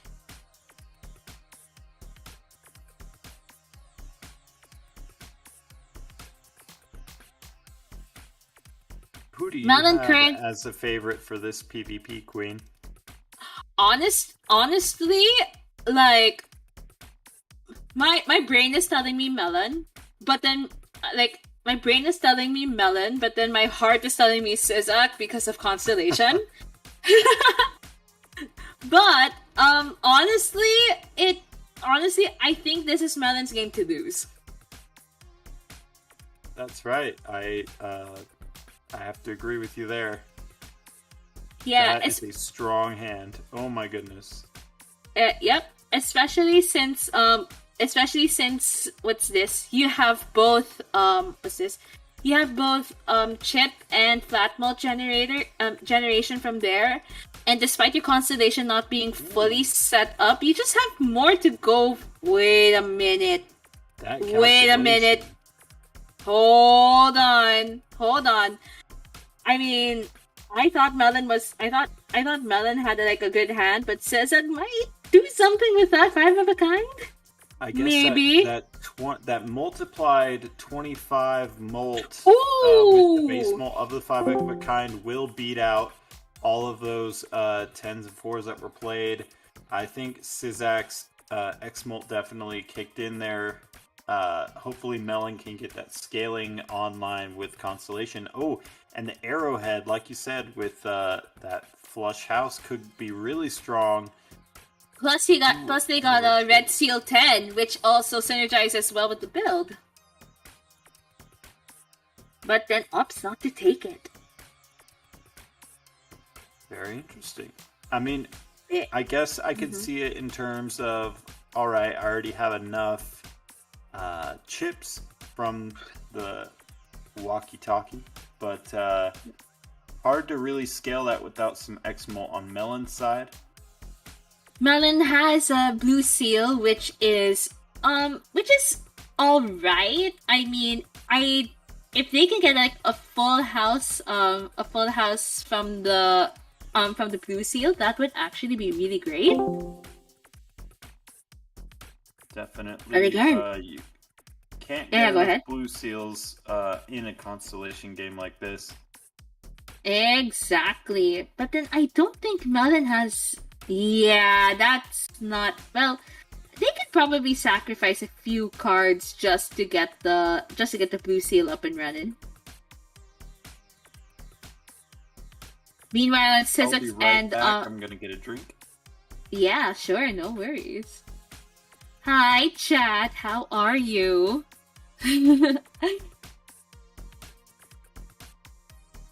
All right, Melon just opting to send out the three of a kind, which is also a pretty good play. Sizak, however, is scaling that. What's this? Is scaling that constellation pretty well. Looks still looking to build all those face cards. It's a good thing that the plant does not exist in this game mode, or else we would all be rioting.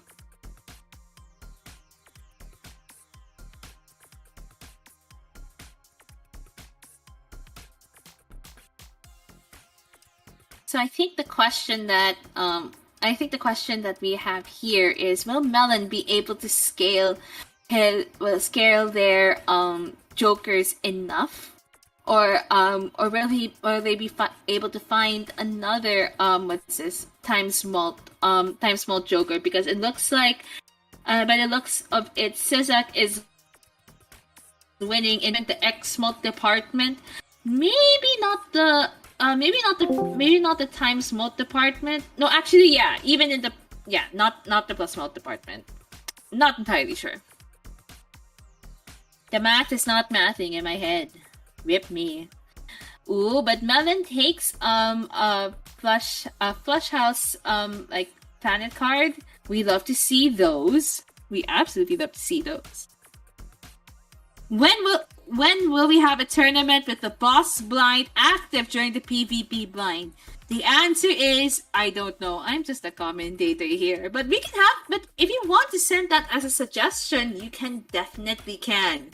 You definitely can. Just expect people to kind of throw their hands up when the plant shows up, or the flint. I hate those two. I hate those two boss blinds so much. All right, back here. Alright.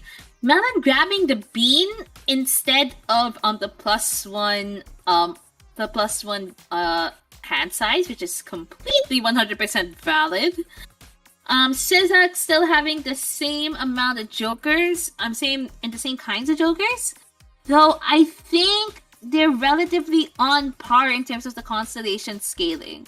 So but then when you look at like the numbers, Sizak is still leading in terms of like chip generation and time small generation. So yeah, seems a little bit. I'm willing to bet that it's gonna be an even live situation next round.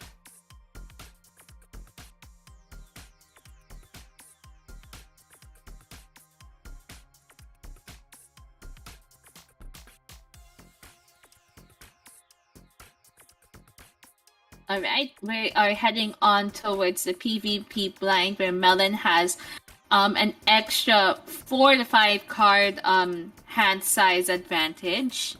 Quite a few queens there. I might have missed all that deck fixing, but with the bean, that's already looking like 78 molt. Sizak, obviously, with the superior times molt, times 4 versus times 1.6. But can that extra quantity of molt, along with the steals, carry Melon? Queen, do you remember how many points Sizak got last time? Because that is escaping me.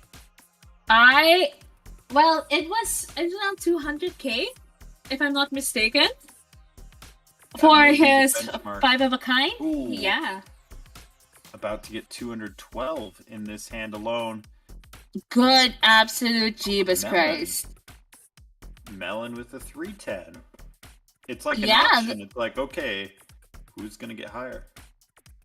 Oh, now Melon has access to the duo. The question is, do they take it? Do they take the duo? I probably would Selling if I was one in of- Melon's position. Yeah, selling one of the walkie-talkies for the duo, which honestly, I'm not mad at that. The double walkie-talkie play has served them for a period of time.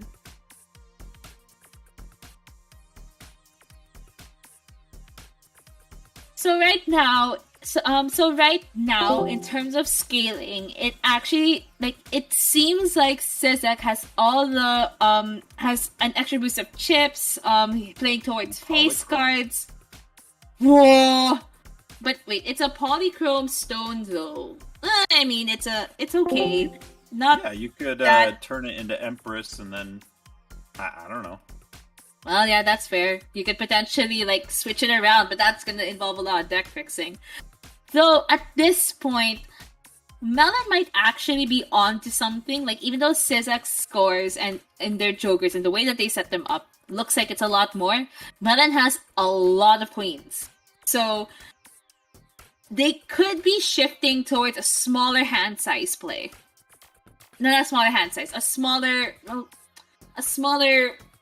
hand play. Two pairs. Two pairs, one pair, three of a kind, etc., etc. And I have to give the better economy slightly to Sizak. Now, Bad Latro does not have the best economy jokers, and we haven't seen a lot of economy in this seed, but economy will be very relevant to boost that constellation.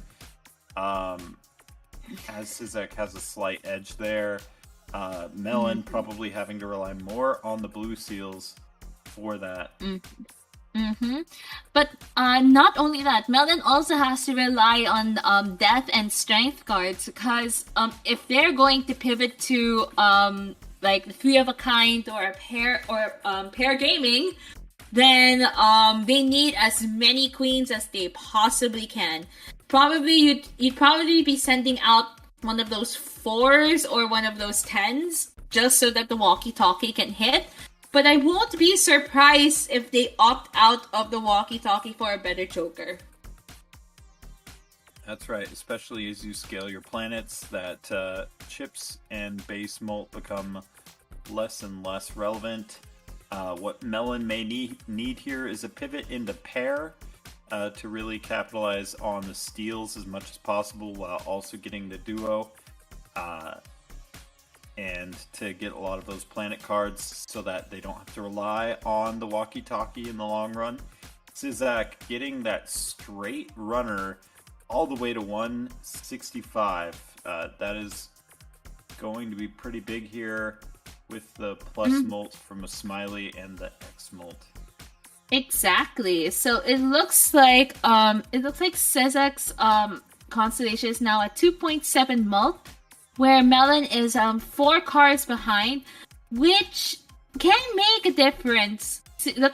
Which can make a potential difference. Though let's see.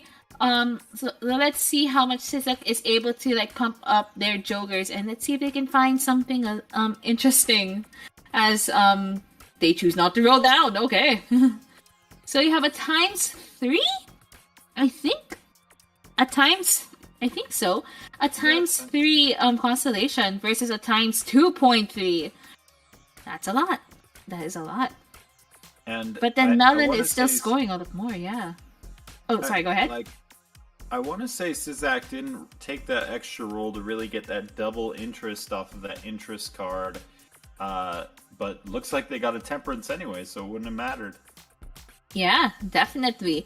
I think it all boils down to will Sizek's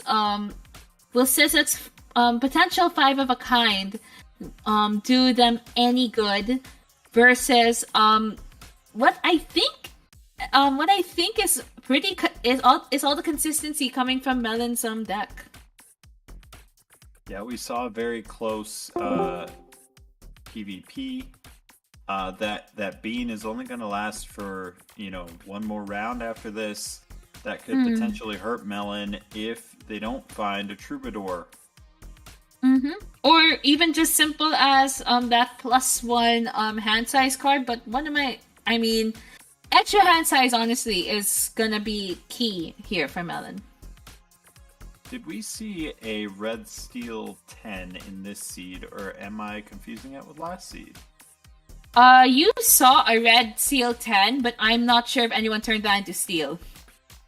I think that would be very helpful for Melon here.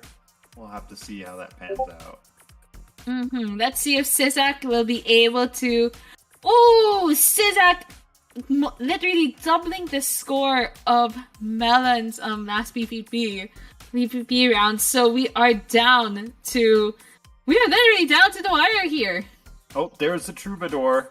Huge. Oh, huge, incredibly huge, and honestly, that even though they lost like maybe a queen there, it's not that big of a loss. Now that I think about it, Melon is honestly setting themselves up for incredible things here.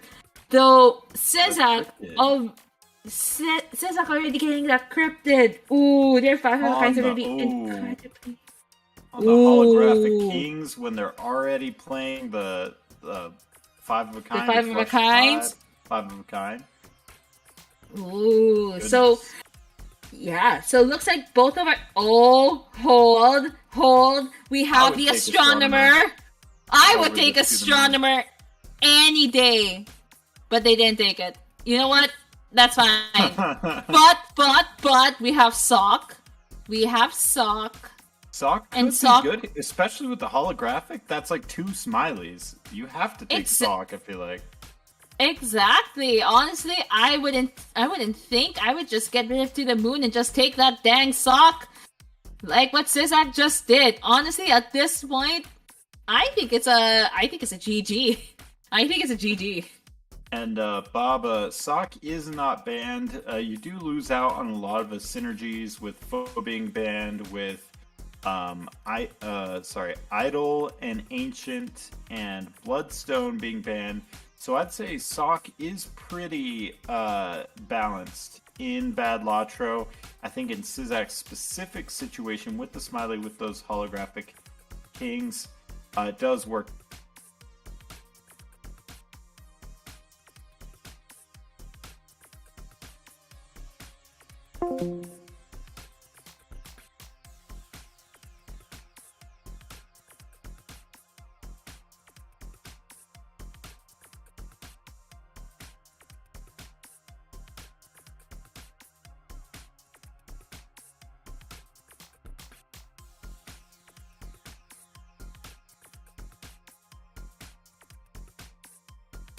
Is what they need to make this build shine. Okay, we're And actually speaking moving. of, what? Yes, what? Yes. Okay, we're good. I was just about to say we're moving to Okay. TeamSpeak. That's insane. Oh yeah, Alright, that continue. is a lot. No worries. I would just like to shout out the Wii Joker very quickly. Like, there's a Wii Joker as the chat was talking about all the retriggable Jokers, and then there was a Red Seal too. A little too late for that, honestly. A little bit too late for that. Bit too late, a bit of a speculative pick for sure. But Cezak taking that too, just in case. I mean, you'll never know. You'll never know. Never know when you need to pivot into a Wii Joker build. Honestly, I love a good Wii Joker build. It is great. But then looking at all the adjustments that Cezak is making, I am speculatively and preemptively calling GGs. Look at all of those kings. Yes, I have to agree that Cezak is the favorite going into this. Just too many things working against Melon here with Cezak's face card build. Exactly. It just so happens, like, the right amount of the right jokers and the right like amounts of like tarot cards and planet cards just came at the right time for them. So I mean, I'm not mad at it. Oh my gosh, and that they just got the Hierophant up. Yep. Nope. That is a 3.7 time versus a 3.3. 3.3. Honestly, it is a speculative GG. I think Melon doing very well against a very accomplished player such as Cezak. You have to give him some credit. It is some tough competition out there, and as I've seen in the bracket, there is a stacked lineup today. We'll have Tepiv. We'll see players like let's see. I'll have to check out the bracket again, but definitely a stacked bracket.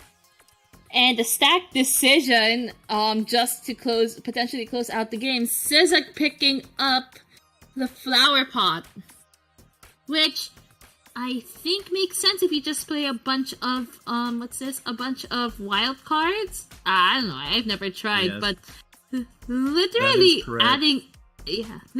adding insult to injury. That is going to be a massive times mult. We're looking in the millions, I'd say range of 4 million with that flush 5. If the flower pot hits, those cryptided lovely kings count as one suit. So if you're missing any suits and one of them is lovely, that would proc that flower pot. Interesting. So yeah, let's see if Sizak. Well, I think Sizak already has all the jokers needed. Yep, they have all the jokers. All they need to do is just send it. Really, just send it. Melon looking desperately for that steel 10, but I don't think they were able to find that steel 10. Rip. That is a 5 million hand. Good ma'ams and sirs. Friends, guys, gals, and binary pals. Oh, someone clipped that because I called 5 million.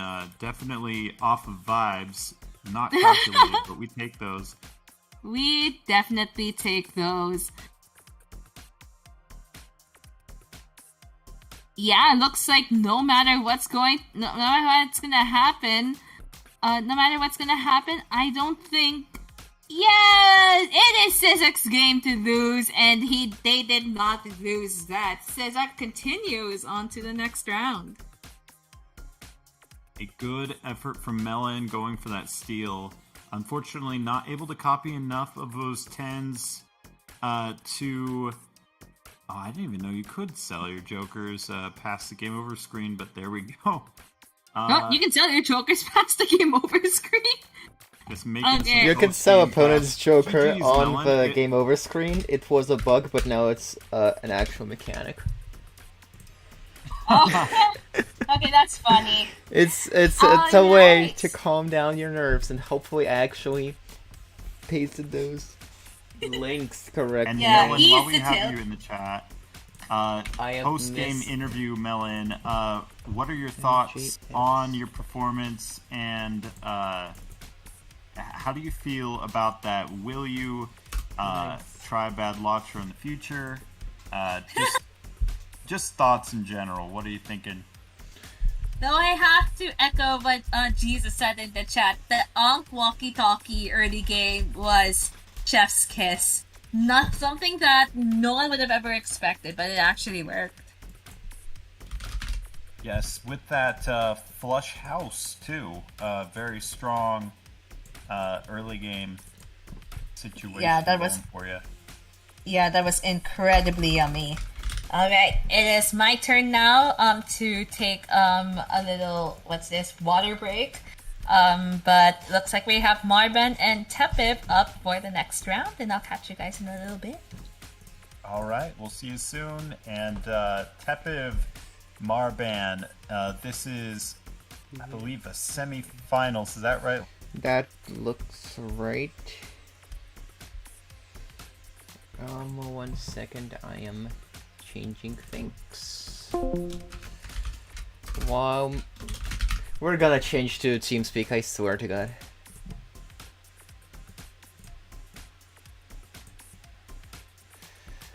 I swear to God, we're gonna change to TeamSpeak at some point. Wow. And I got a yap now, unprepared. Wow. We are getting it set up. Sorry, it looks Marvin like you is cut out a bit there, Lava. 87. Yes, I know. Yeah, and I am. and Melon, that is fair to your point. Did not find a lot of chariots or deaths. You did manage to pull together a lot of queens, though. So that is respectable. Big hand size. Just sometimes the game zigs and you zag, and that is how it goes.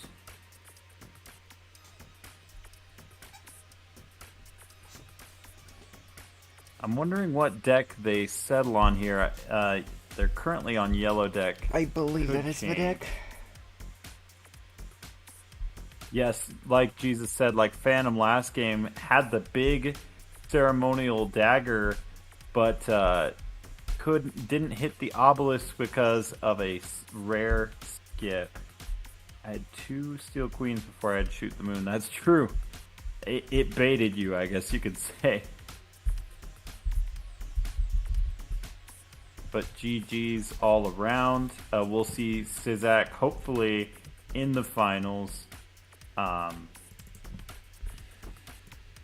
gonna change that. Here to we've got Marban wow. and Tepiv, both high-ranked players. We got Marban 687 and Tepiv 643 elo. It is not easy to get to that elo with the current level of competition on the leaderboard. Pretty close by. So both of these players are accomplished in their own right, and flying through the first blind on yellow deck. Tepiv going with that early plus molt, getting the Hermit. That is huge on yellow deck. Getting the delayed gratification. I agree with that play. Yeah, what of econ? Early Oh, game red. econ? That is an interesting card. Red card is I don't interesting. Red card is particularly like it. Some people do. Red card is gold stake it's, tech. It's plus It molt. is There's gold nothing wrong stake with tech. that. But there it is. There's also a bunch of just early I wonder econ. how Marban will handle this first shop. That If it'll be the does same work. as Tepiv. If there'll be some deviation. Strength. Oh, Magician. Good call for that econ. I think you're like a little bit behind on stream. Let me just look at what I'm streaming, huh? Okay, we're chilling. Alright, yeah, we're chilling. Marvin not taking the red card here. Which is reasonable, honestly, in its own right. I'm not a red card supporter, but definitely prominent streamers such as, Dr. Spectre and Raffles say that red card is better than a lot of people think. So I can't complain against that. Is it good on Badlatro? I'm not sure. There are a lot I think of better... it's solid plus mode on Bad Latro, actually. Oh, definitely can be.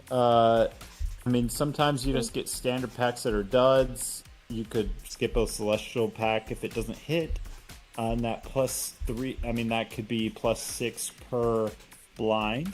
I think some of my favorites are Fortune Teller and Flash Joker. We haven't seen either of those yet in, these games. Look at Baru Alright, I am back and Alright. oops, I am back and looks like someone picked up the red card. Hello. Thank you for your patience as I have hydrated once more. Welcome back. They are just flying through these hands. Both players playing very fast. Very similar builds. A couple deviations. It looks like Marban has more chips with that ice cream. Tepiv selling the red Joker, but Hallucination is a very slept on card. It can give you those tarots in the shop, which can provide more value. Good absolute Jeebus Christ. All of these players, okay, we had players literally take their time, but then both of these guys are playing like the speed of light. What do? And is that a polychrome? Sorry, that is a polychrome king. Oh, how did I miss that? That is huge here. Getting that death and re-triggered with a sock. Basically, you would have your own DIY Bloodstone at that point. But Yeah, we'll see if they can get enough deaths.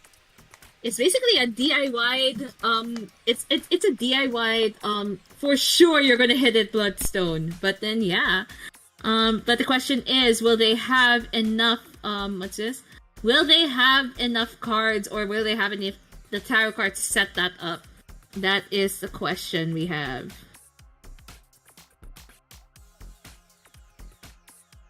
Alright, Tepef figuring out if they want to play that.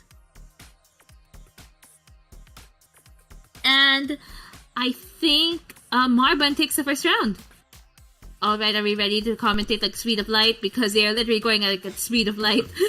They do not care about that 180-second timer. Does not matter. They are just going for it.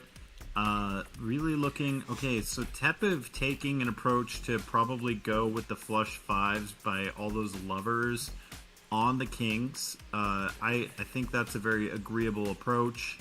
Hopefully looking to copy the kings and get a sock and buskin, and I imagine Marban is going to take a similar angle with the polychrome just being so strong. Not something that you can easily ignore. Yeah, Tepef taking the sigil and all of them turning into hearts. Oh, and the money shot! We love to see that. We love to see that in this chat.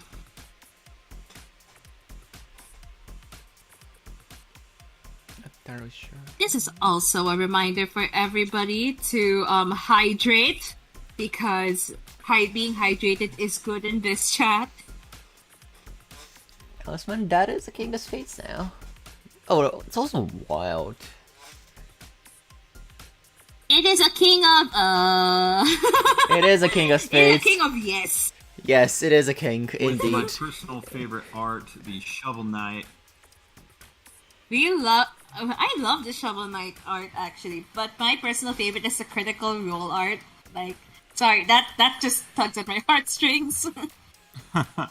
That one, and some of the commissioned art is really good. My favorite of the commissioned art being the Steel Scholars art.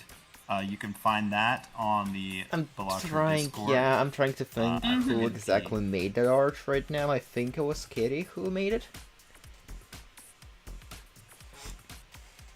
Yes, very, it has a subtlety, but also very good designs featuring some of the best Balatro players. It's got Virtualize, it's got Dr. Spectre on the art as well.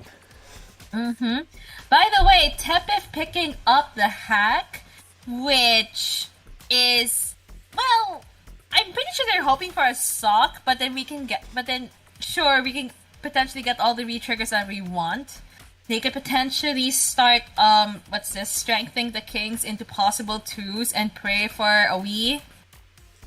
You know, I think that where Tepef is going with this hack is it is a speculative Paradolia. With the Paradolia, that would turn it into a DIY sock and re-trigger the polychrome. It is a bit of a stretch, but you have to take what you can get, because if your opponent gets that and you don't with the polychrome, that would be devastating. Exactly. That is such like a convoluted, yet how do I say this? It sounds like a convoluted build, but at the same time, if it actually works, that is like absolute cinema. I think we saw that last tournament. It was an interesting combination of a Paradolia, a hack, and a Sock and Buskin. Kind of all three there providing a double trigger situation. But it is very speculative. You never know if an uncommon will show up or not hit the entire round. Yeah. Funny thing, my dad literally just popped into like the room, and then he was like, "Are you commentating the funny card game again?" And I'm like, "Yes." Are you winning, son? You know, very nice. Yes, very, very, very nice. As we head on over, as we start wrapping up the the boss blind, and it looks like Tepef is banking on the full house or like the 5 of a kind. Well, hopefully wanting to get like that hopefully wanting to get those chips in, but I guess they're looking. I guess they kind of just threw. Well, well, not really threw, but then like maybe they were waiting for something. That's what I feel like, or they did it for the money. Yeah, I think that yeah, Tepiv cannot afford to play the long game with 2 lives left. Marban does have a cushy 4 lives where they can take a lot of time to really build up their build, but Tepiv has to get something online, potentially relying on something like the Paradolia, but that is, as we've discussed, quite speculative. It is incredibly speculative. The best that they can really hope for is either get the Paradolia and the Sokkenbusken, or the Sokkenbusken. But honestly, like if they start building there's the money shot. We love to see the money shot in this chat. But where was I? $20. More money. I might be a don't bit give a shit. lagged, but yeah. Yeah, no, don't worry. It's completely fine. What's this? So let's see. Maybe they're holding on, like, maybe we're going for the convoluted play. But right now, like, looking at the jokers, it kind of seems like Marben has a little bit more of an edge because they have more scoring. Ooh, Tepiv But then with again- the Constellation. Ahead in the shop, likely. Oh, will they get the constellation? That is the question. That is the question. I think with the way they're going, they could take it. Wait, why did they get that before the constellation unless they're not going for the constellation? Ooh. Rip. Uh-oh. Rip. Well, rip. One constellation card going to waste, but that's okay. That's Always okay. gotta. I think maybe they're going a little fast. I've definitely, everyone's made similar mistakes before. I'm pretty sure. But in tournament, I think you gotta take your time. Sometimes, slight misplay. I mean, we're talking, 0.1 or something, but hopefully it doesn't come down to that. Marben taking the planet cards, like they were hoarding the planet cards and then literally popping them on the constellation. There is a very, very, no, I wouldn't say very slight. They have an advantage. Period. Oh yeah, definitely. Very close in the shops. It looks like, as they both run into Constellation in essentially the same blind. Oh, Upsal 6s. How does that factor in here? Well, there were a lot of lucky cards. I might have taken that over the gold ticket, depending on how many. Yeah, golds depends. you got. Yeah, depends on how many lucky cards they also have. And besides, gold is a surefire money shot compared to your lucky cards. So, you're kind of gambling with the numbers here. But then again, aren't we all gamblers in this chat?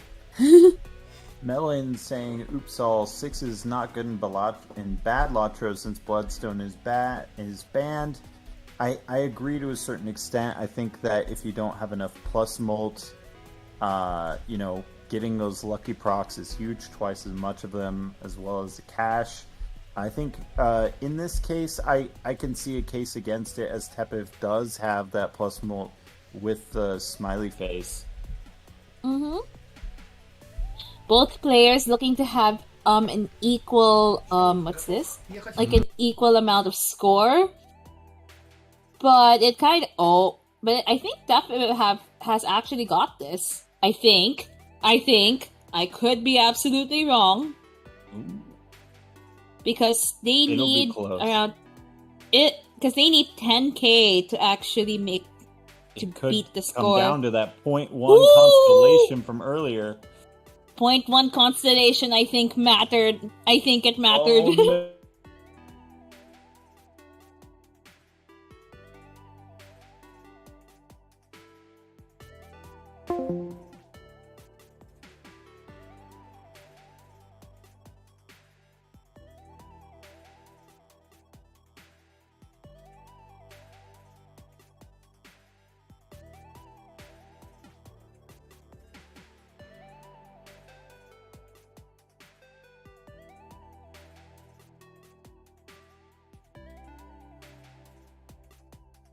needs to see a death card and a Paradolia or Sock, and that would be enough for them to come back and potentially sweep even with the hack polychrome situation. But that is, as we discussed, that is very speculative. But at this point, when you're down to 1 life, you need something good. You need a game changer, period. Marban was considering that Ankh, and honestly, I think that Ankhing the Constellation has some merit. It would take a while to rebuild your hand, and maybe Marban just wants to go for the kill here, and I don't blame them. Hold on. Tepiv, kinda considering it, but also skipping. I also think that is a very incredibly good choice. And if anyone in chat isn't aware, when you Ankh the Constellation, you also get to keep any of the scaling that's come with it. Unlike with Magnet, where Magnet will descale any scaling cards, the Ankh will maintain it. Yep. So, Marvin taking the extra what's this, ice cream? We love ice cream also in this chat. I do remember in Murphy's update video that Local Thunk is actually thinking of making more Jokers I'm not sure if he's making more Jokers or if she's making more Jokers based on like what they currently have, based on the food that they're craving, or if that was just the basis for like the ice cream, the banana, plus. So, interesting. It did seem like it was alluded to that we could be getting more food Jokers. My money is on, let's see, we've got banana, we've got ice cream. Oh, gosh. Maybe Rip. we'll see like a hamburger. And that Tepiv is just losing That was on fast. the big blind. blind. Anyway, it happens to the best of us. Definitely probably digging deep for those gold cards and not quite getting it. And that will be it for the semifinals. Marban moving on to the finals. That was really anticlimactic. I was Just like, did losing they con just like the play big at the speed blind. of light? But nope, apparently you lost to a big blind. Welp. Huge welp. That was Deep like Stack Dave. Oh my god, Deep Stack Dave saying that it is all food for thought right now, though. Ha ha. Ha ha. that is a good one. That is a good one. I gotta admit. Yes. Claps. Claps in chat and my.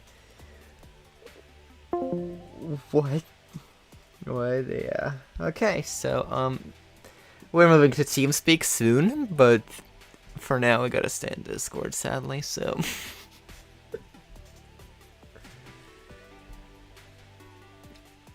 Wow. This is quite a finish. So Marban Marban aka Digimon is moving on to the finals. Yes, we have one more game left. Although we have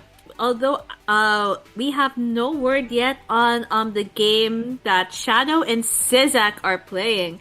Because if it's gonna be a Marban and a Sizak showdown, oh boy, that's gonna be interesting. It's gonna be very interesting. I'm not sure if I should try to work with Discord somehow. It's been disconnecting me more often right now, which is something that should be considered. Oh gosh, seriously.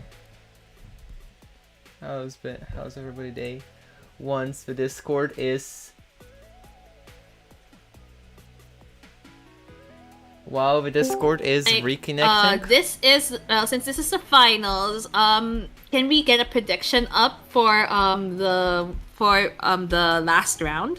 We are gonna get a prediction up for the last round. I've just kind of been neglecting those because I cannot do them. We will potentially get to that when the mods are doing the things that they need to do. Yeah, It's we okay. We only We should have do that. Again, let's shout out the streamer's PC. Rip.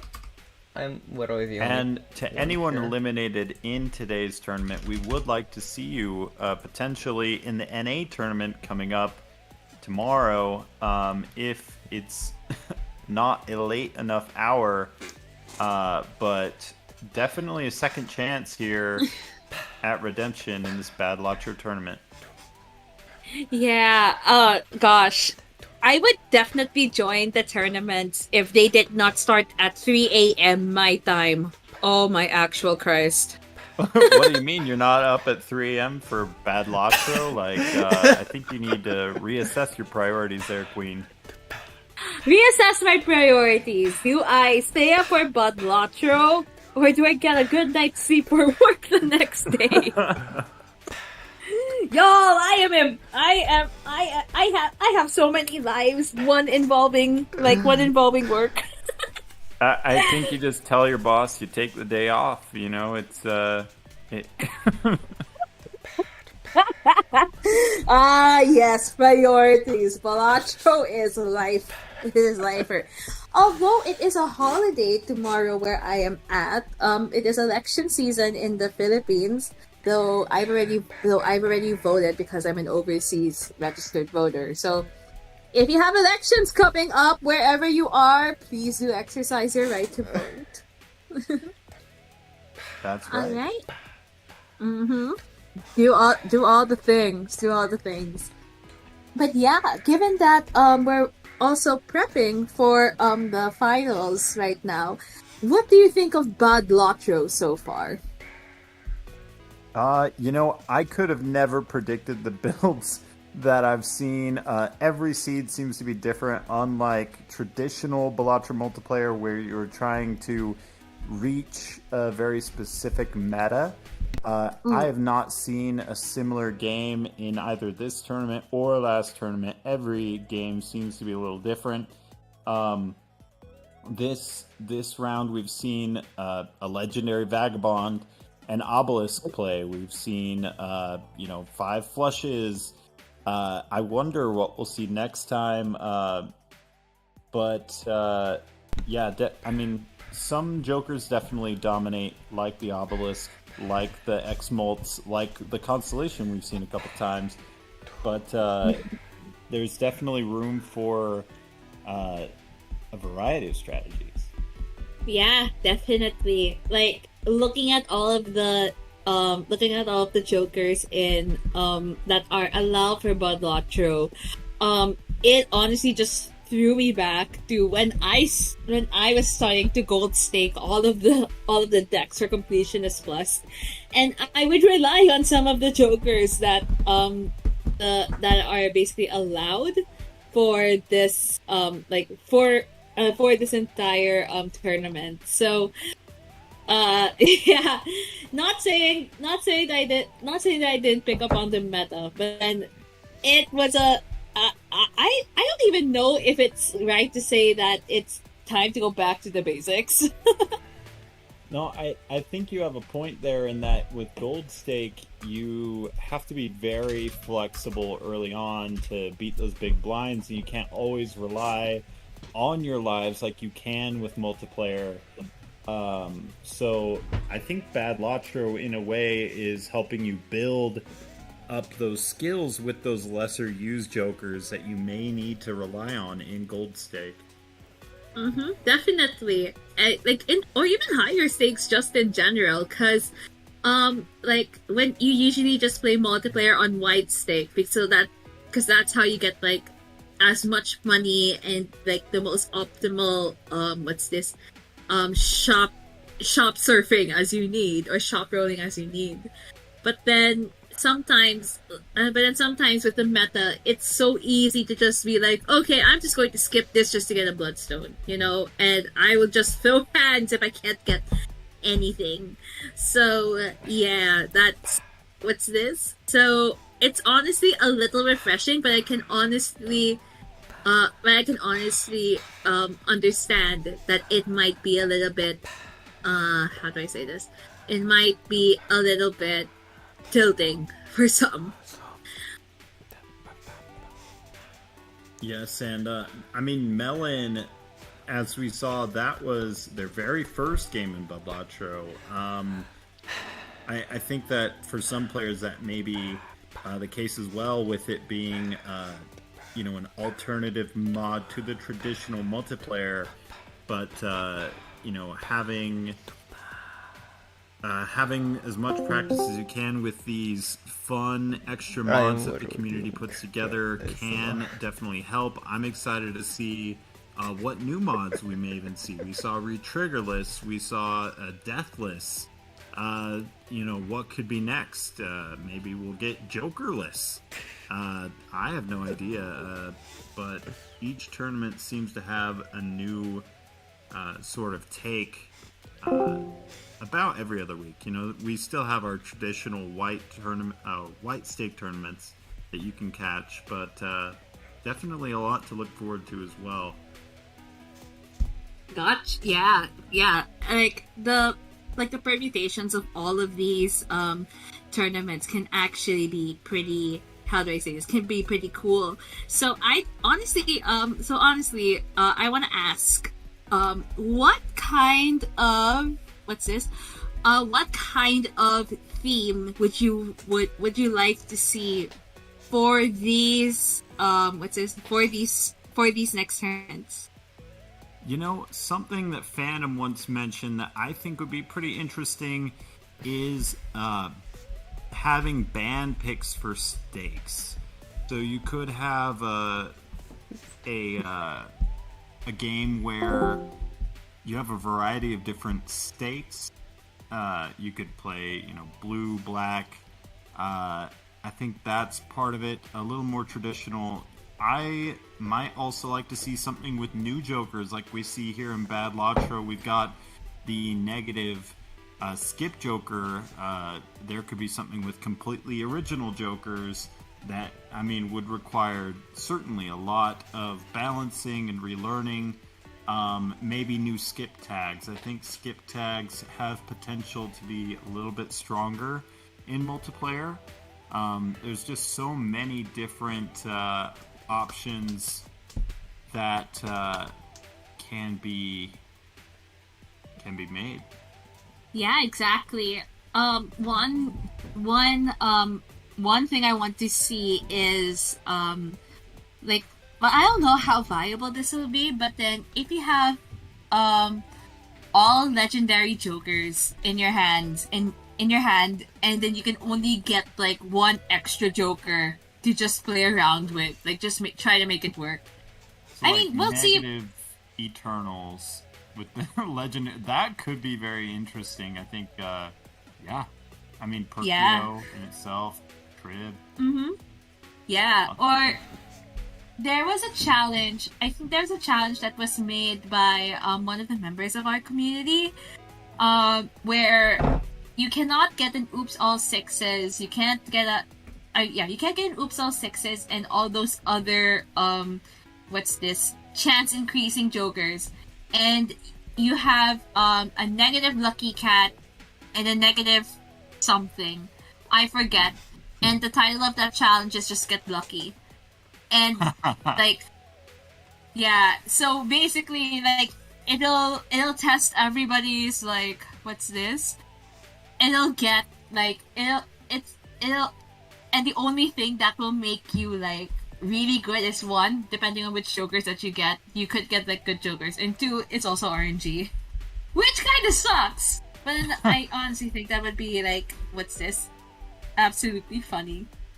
I'm a big fan of Lucky Cat. I think that is an interesting design. And you mentioning the legendary jokers actually made me think of a potential challenge. We had the Retriggerless mod. I would like to see an all Retriggers mod where you only have cards that benefit from Retriggers. Now, granted, that might only be a handful, but I can imagine people doing hack Wii builds. And just all sorts of, I don't know. It'd be interesting. Maybe hard to balance. I haven't really thought it through, but. Or maybe, all face card jokers are banned, and you just can't make face card jokers. Ooh. Period. Some sort of like abandoned deck type. Abandoned deck on steroids, maybe. Yeah. That's probably a Yeah. more balanced situation than all re-triggers. We'll see.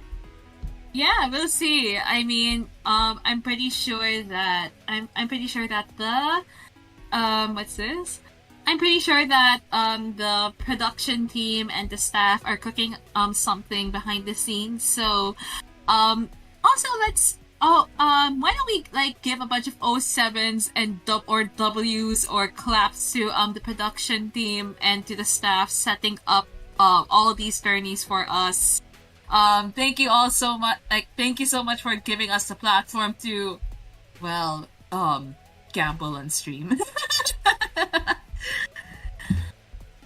Okay. That's right. So Hats off to production team as well.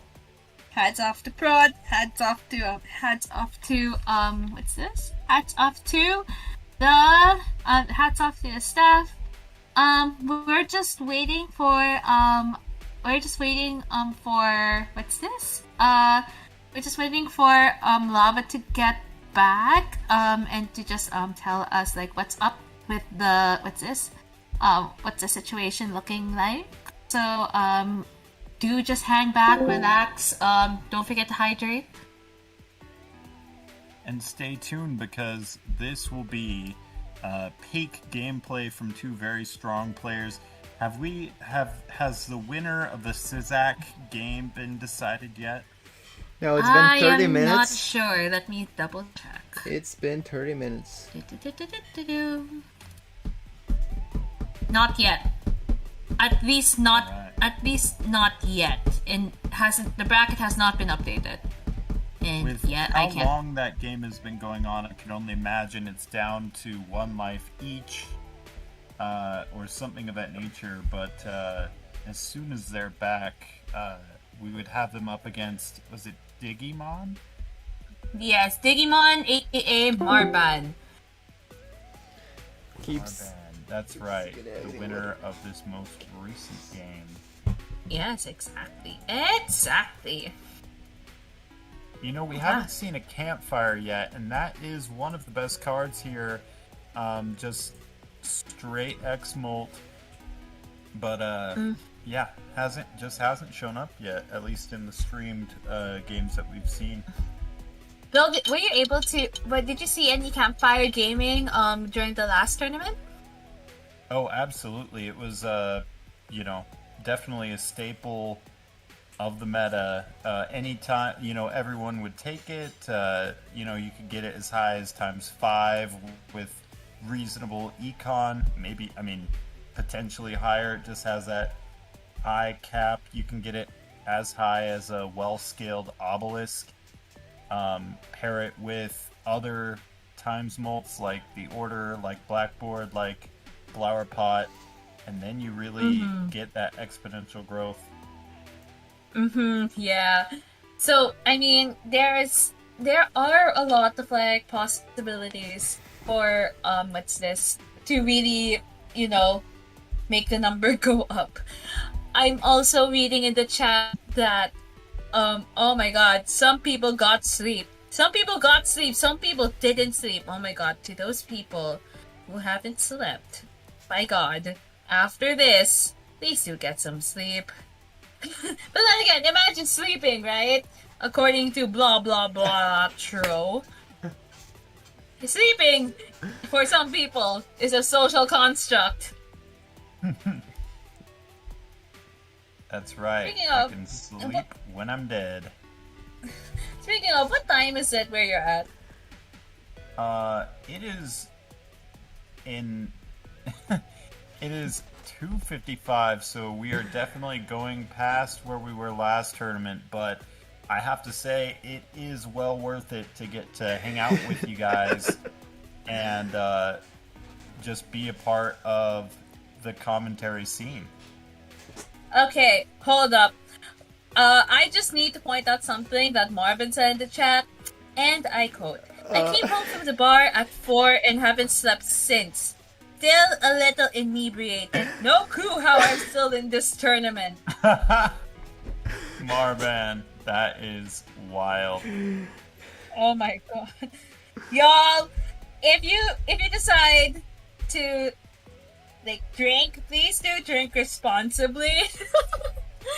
Just if Marvin wins this tournament, please do not resort to drinking alcohol for the win streaks. Exactly. It will be in spite of such activities and not because of such activities. But rooting for you, Marvan. Definitely no shade intended. Oh my gosh. Anyway, yeah, what's like it would be funny though. Like that would be a story.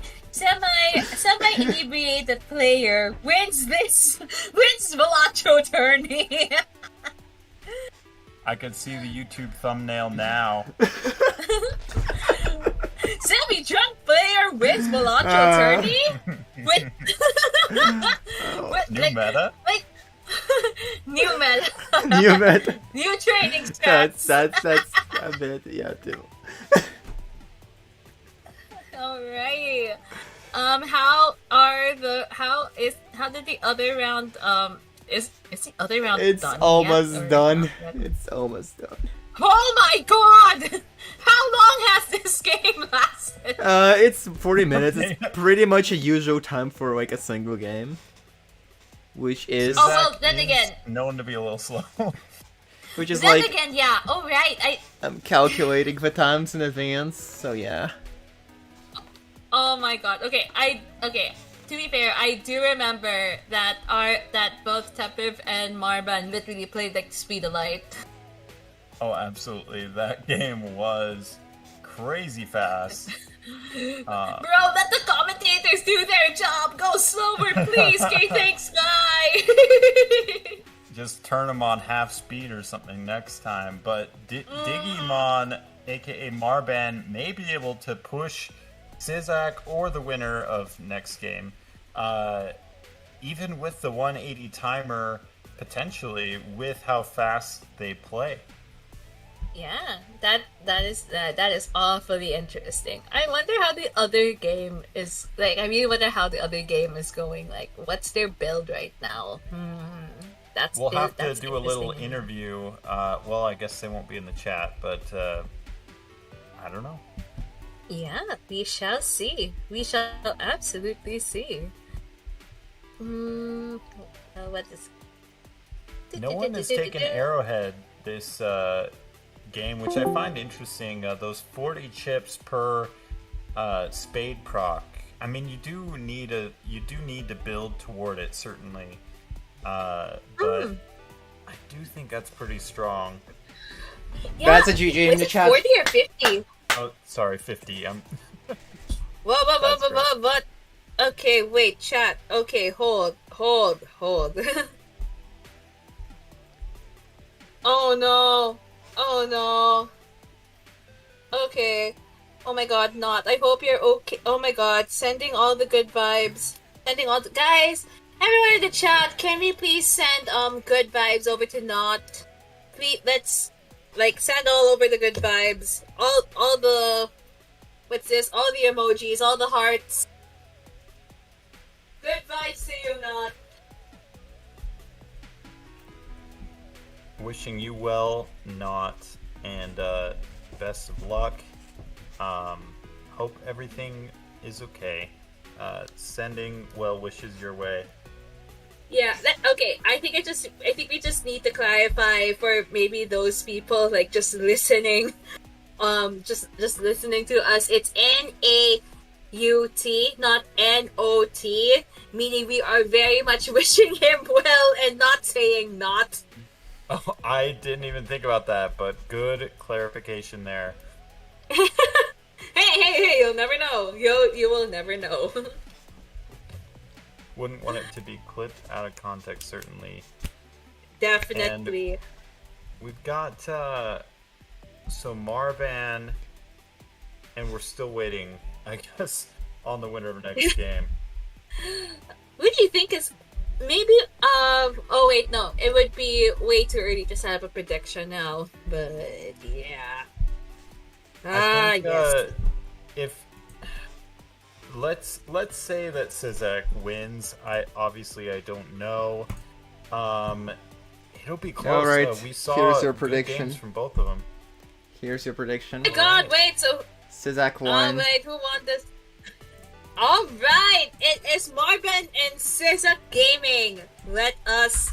Yes, we honestly looking forward to it. It is absolutely exciting. Absolutely exciting. Whatever. I am going to put my money on Sizak. It looks like everyone's put their money on Sizak. Now I feel kind of bad. You know what? I'll go for Marban. Let's go, Marban. You got this. As much as I want to put in like my money on somebody, there are some countries where you can only vote who will win, but you can't put in points. So I cannot. Rip me. I'm gonna win so many points if Marban ends up winning here. So, counting on you, Marban. Good luck. Yeah. Well, yeah, some of our countries are, well, really stringent with those laws, but you know, Marvin's sober up. It's over. I don't know if they're sobered up. But I hope they're hydrated, and I hope you guys are also hydrating, chat. Please. Please hydrate. Is mine? I wonder what deck we're gonna see here. Is it red deck? Not. It's well- not erratic. Nebula, yellow, red, blue. What? We got our band picks officially decided. Whew. Honestly, hoping to see Plasma, since most of the since honestly, I think that would be one of the decks that are easily scalable, given these whole quote-unquote bad Lotro picks. I But- lost to Plasma, so I'm a bit salty against it. I think that Okay. Rip! Never I'd mind. rather not. Ghost, Not really. black, Never mind. and abandoned. Ghost Black Black and and Then We're going black deck. Black deck. No way. Black deck. No way. It is deck? black deck. let's No go high. shot! No shot! Oh no! Oh, this is gonna be fun. Oh no! The Go worst stick, deck. please. Oh no! Oh no! Have mercy, please. At least have it on purple because the scaling is absolutely nuts. But bad. Ritual to end with black deck. Yes. Oh god, bad Lotro ending with the baddest deck ever. Ugh. Exciting deck to end on. Quote unquote. Manifesting a riffraff their way. Alright, also, Lava, the screen still says starting soon on my end, or am I just I weird? think this is just. Or am I just being Mine weird? looks okay. Yeah, Um, okay, never mind. It's Okay, mine. it's good. It's good. It's me. It's good. Alright, forget. We're chilling. Alright, we got Also, this Okay. is officially the finals. Spectral Pack, Buffoon. I might have Wait, actually gone for the Buffoon before the Spectral, just in case it's an Ankh. That's actually fair. Wait, hold on, let me just. Or a Hex, I guess. Yep. But it looks Okay. like Marban was not punished for that. Let's see what Sizak does in the shop. Probably something similar with that 2-pair. Now, Madness would be hype in the finals, but it's just so many disadvantages. You would not get that Spectral. You would be forced to eat up your other Jokers. Actually, it's you know not- what would go so. You know what would go so hard right now? Stencil Joker. Stencil Joker on the black deck. Absolutely. That would be amazing. We get the aura on that king. Could be a potential face card build here.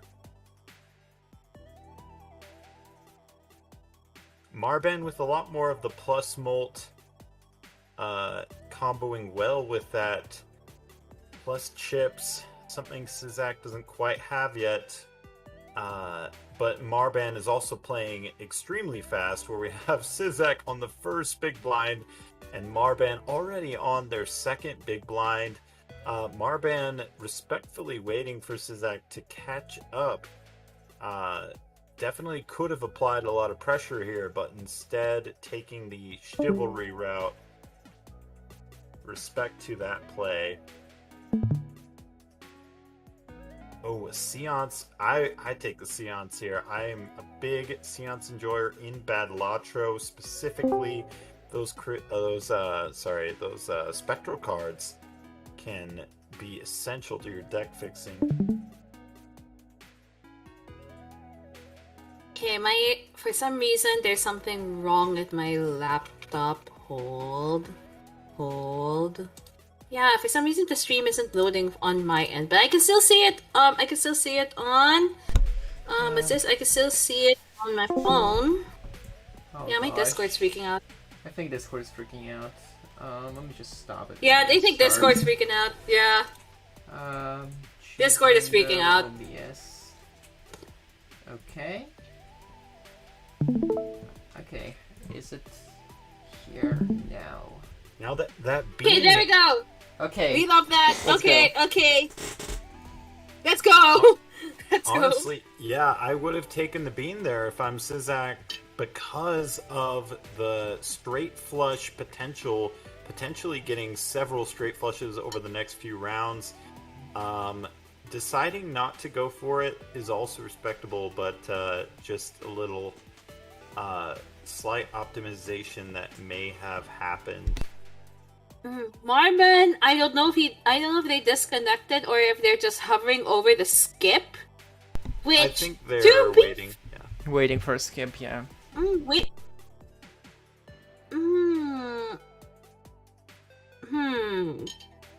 Would you have taken that skip though? Would you take that skip? I think that Marban has a good idea here, because if Sizak skips, well, in case it's something like we saw against Phantom, like an obelisk, because you don't want your opponent to get something that you don't get your hands on as well. Hold on, is Marban listening to stream? Is Marban actually listening? Marban, if you are listening, please put us on mute. I'm sure you can watch the VOD later. Yeah, but, stream sniping ain't cool, man. But it looks like Sizak didn't skip.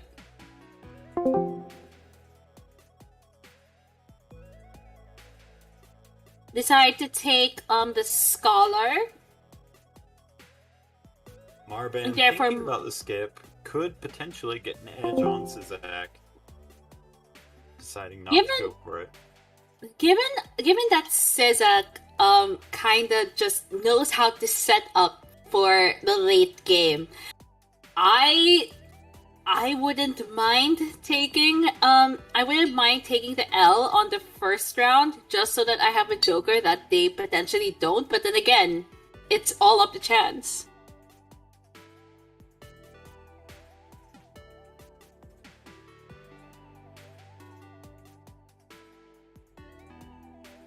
And also, we're not throwing accusations, we're just being incredibly sure.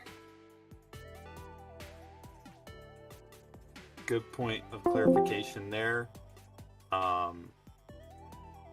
And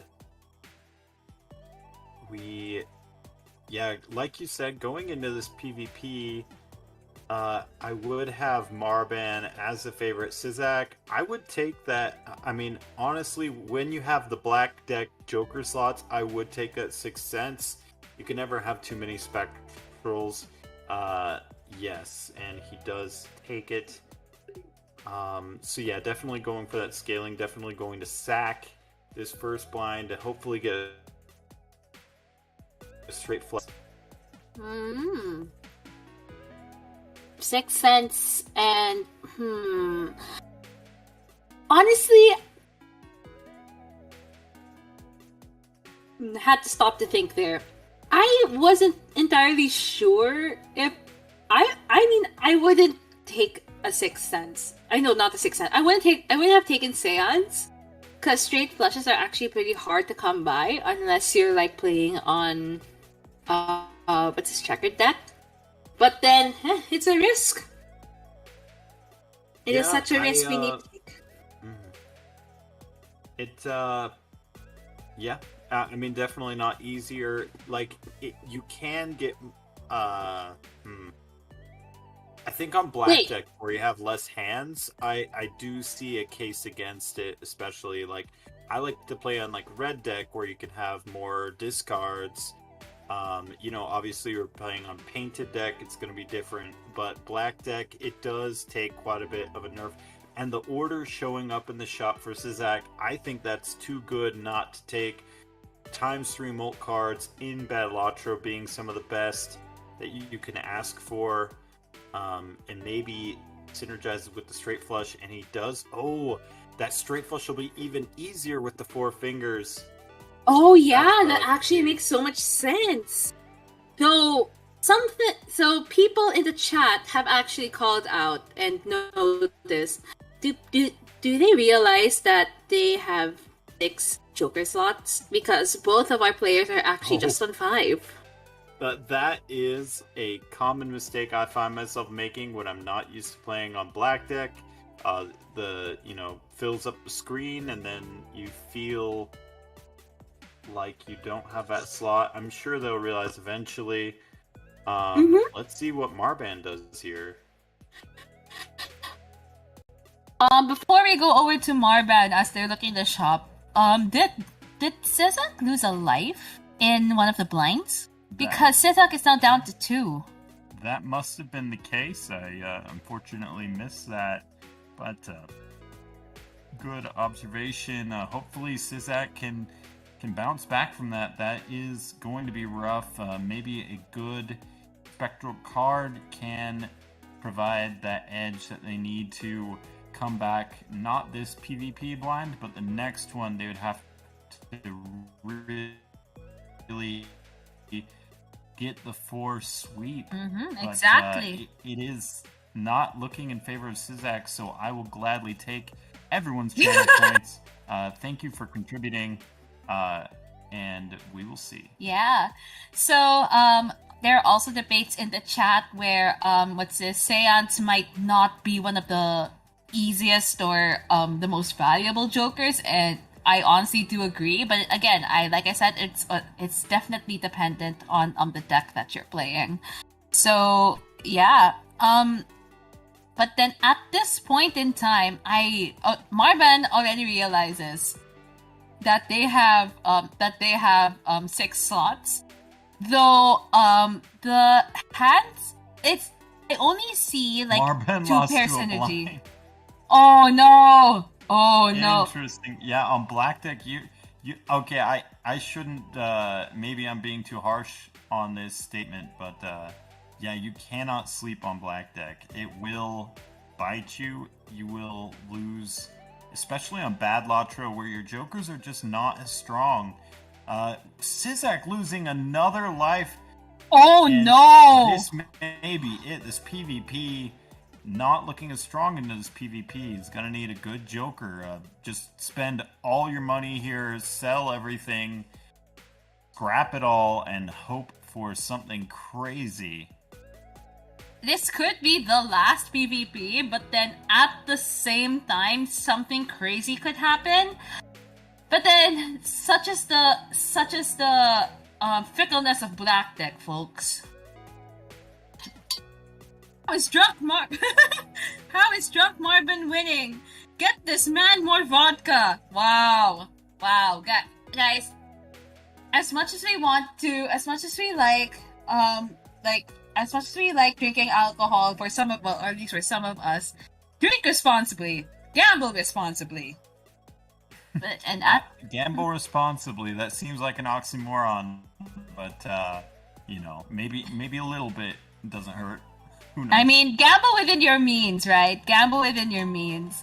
Chat has also pointed out that Marvin's stream is just a little bit like a little bit like more ahead. So there's that, just a little.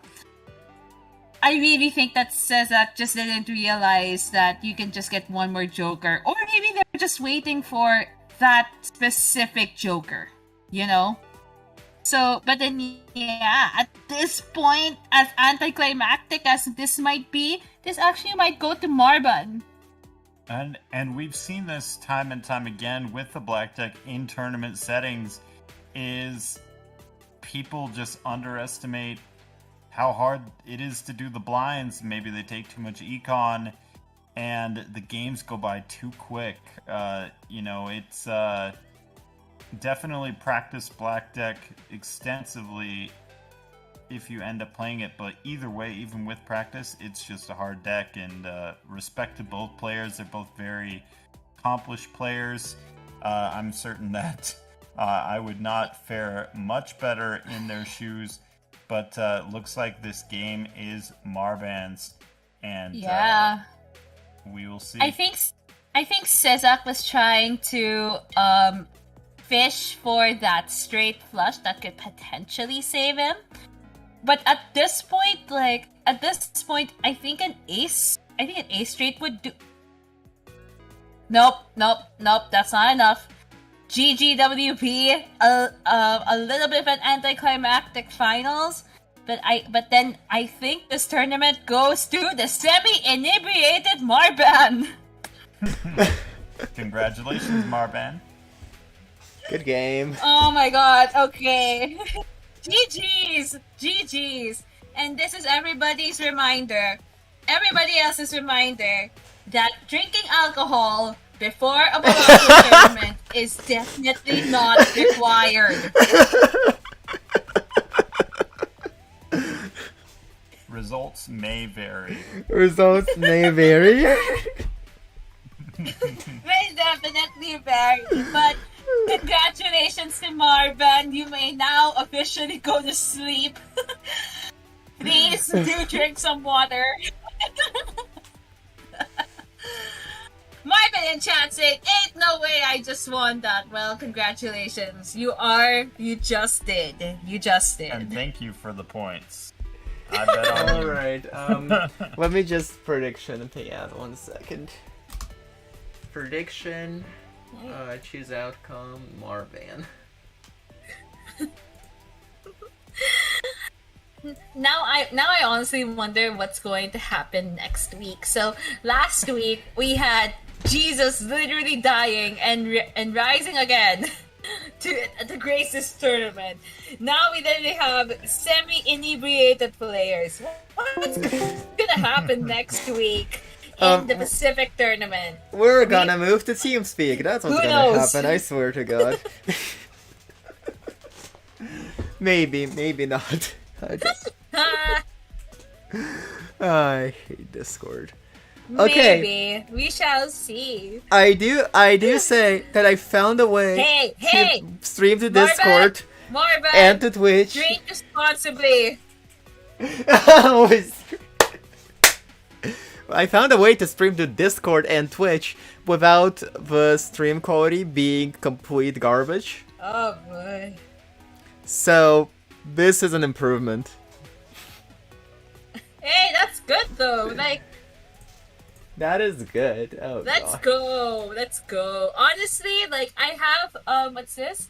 I have the stream on my phone, and honestly it was pretty smooth. So It was heck pretty yeah. smooth. Yeah, I think Discord did eat a bunch of my traffic, but not as much as last time.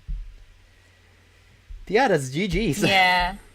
Well, GG's everybody. I hope you guys had like a really great time. I'm sure we did, right, Spicy? That's right. Always a pleasure to hang out with you guys in the chat. Thank you all for coming, and have a good Mother's Day. And remember to come back, check out the Discord, and we'll see you at the next tournament. Right, yeah, Yeah. that's... So take care, everybody, and catch you later. and see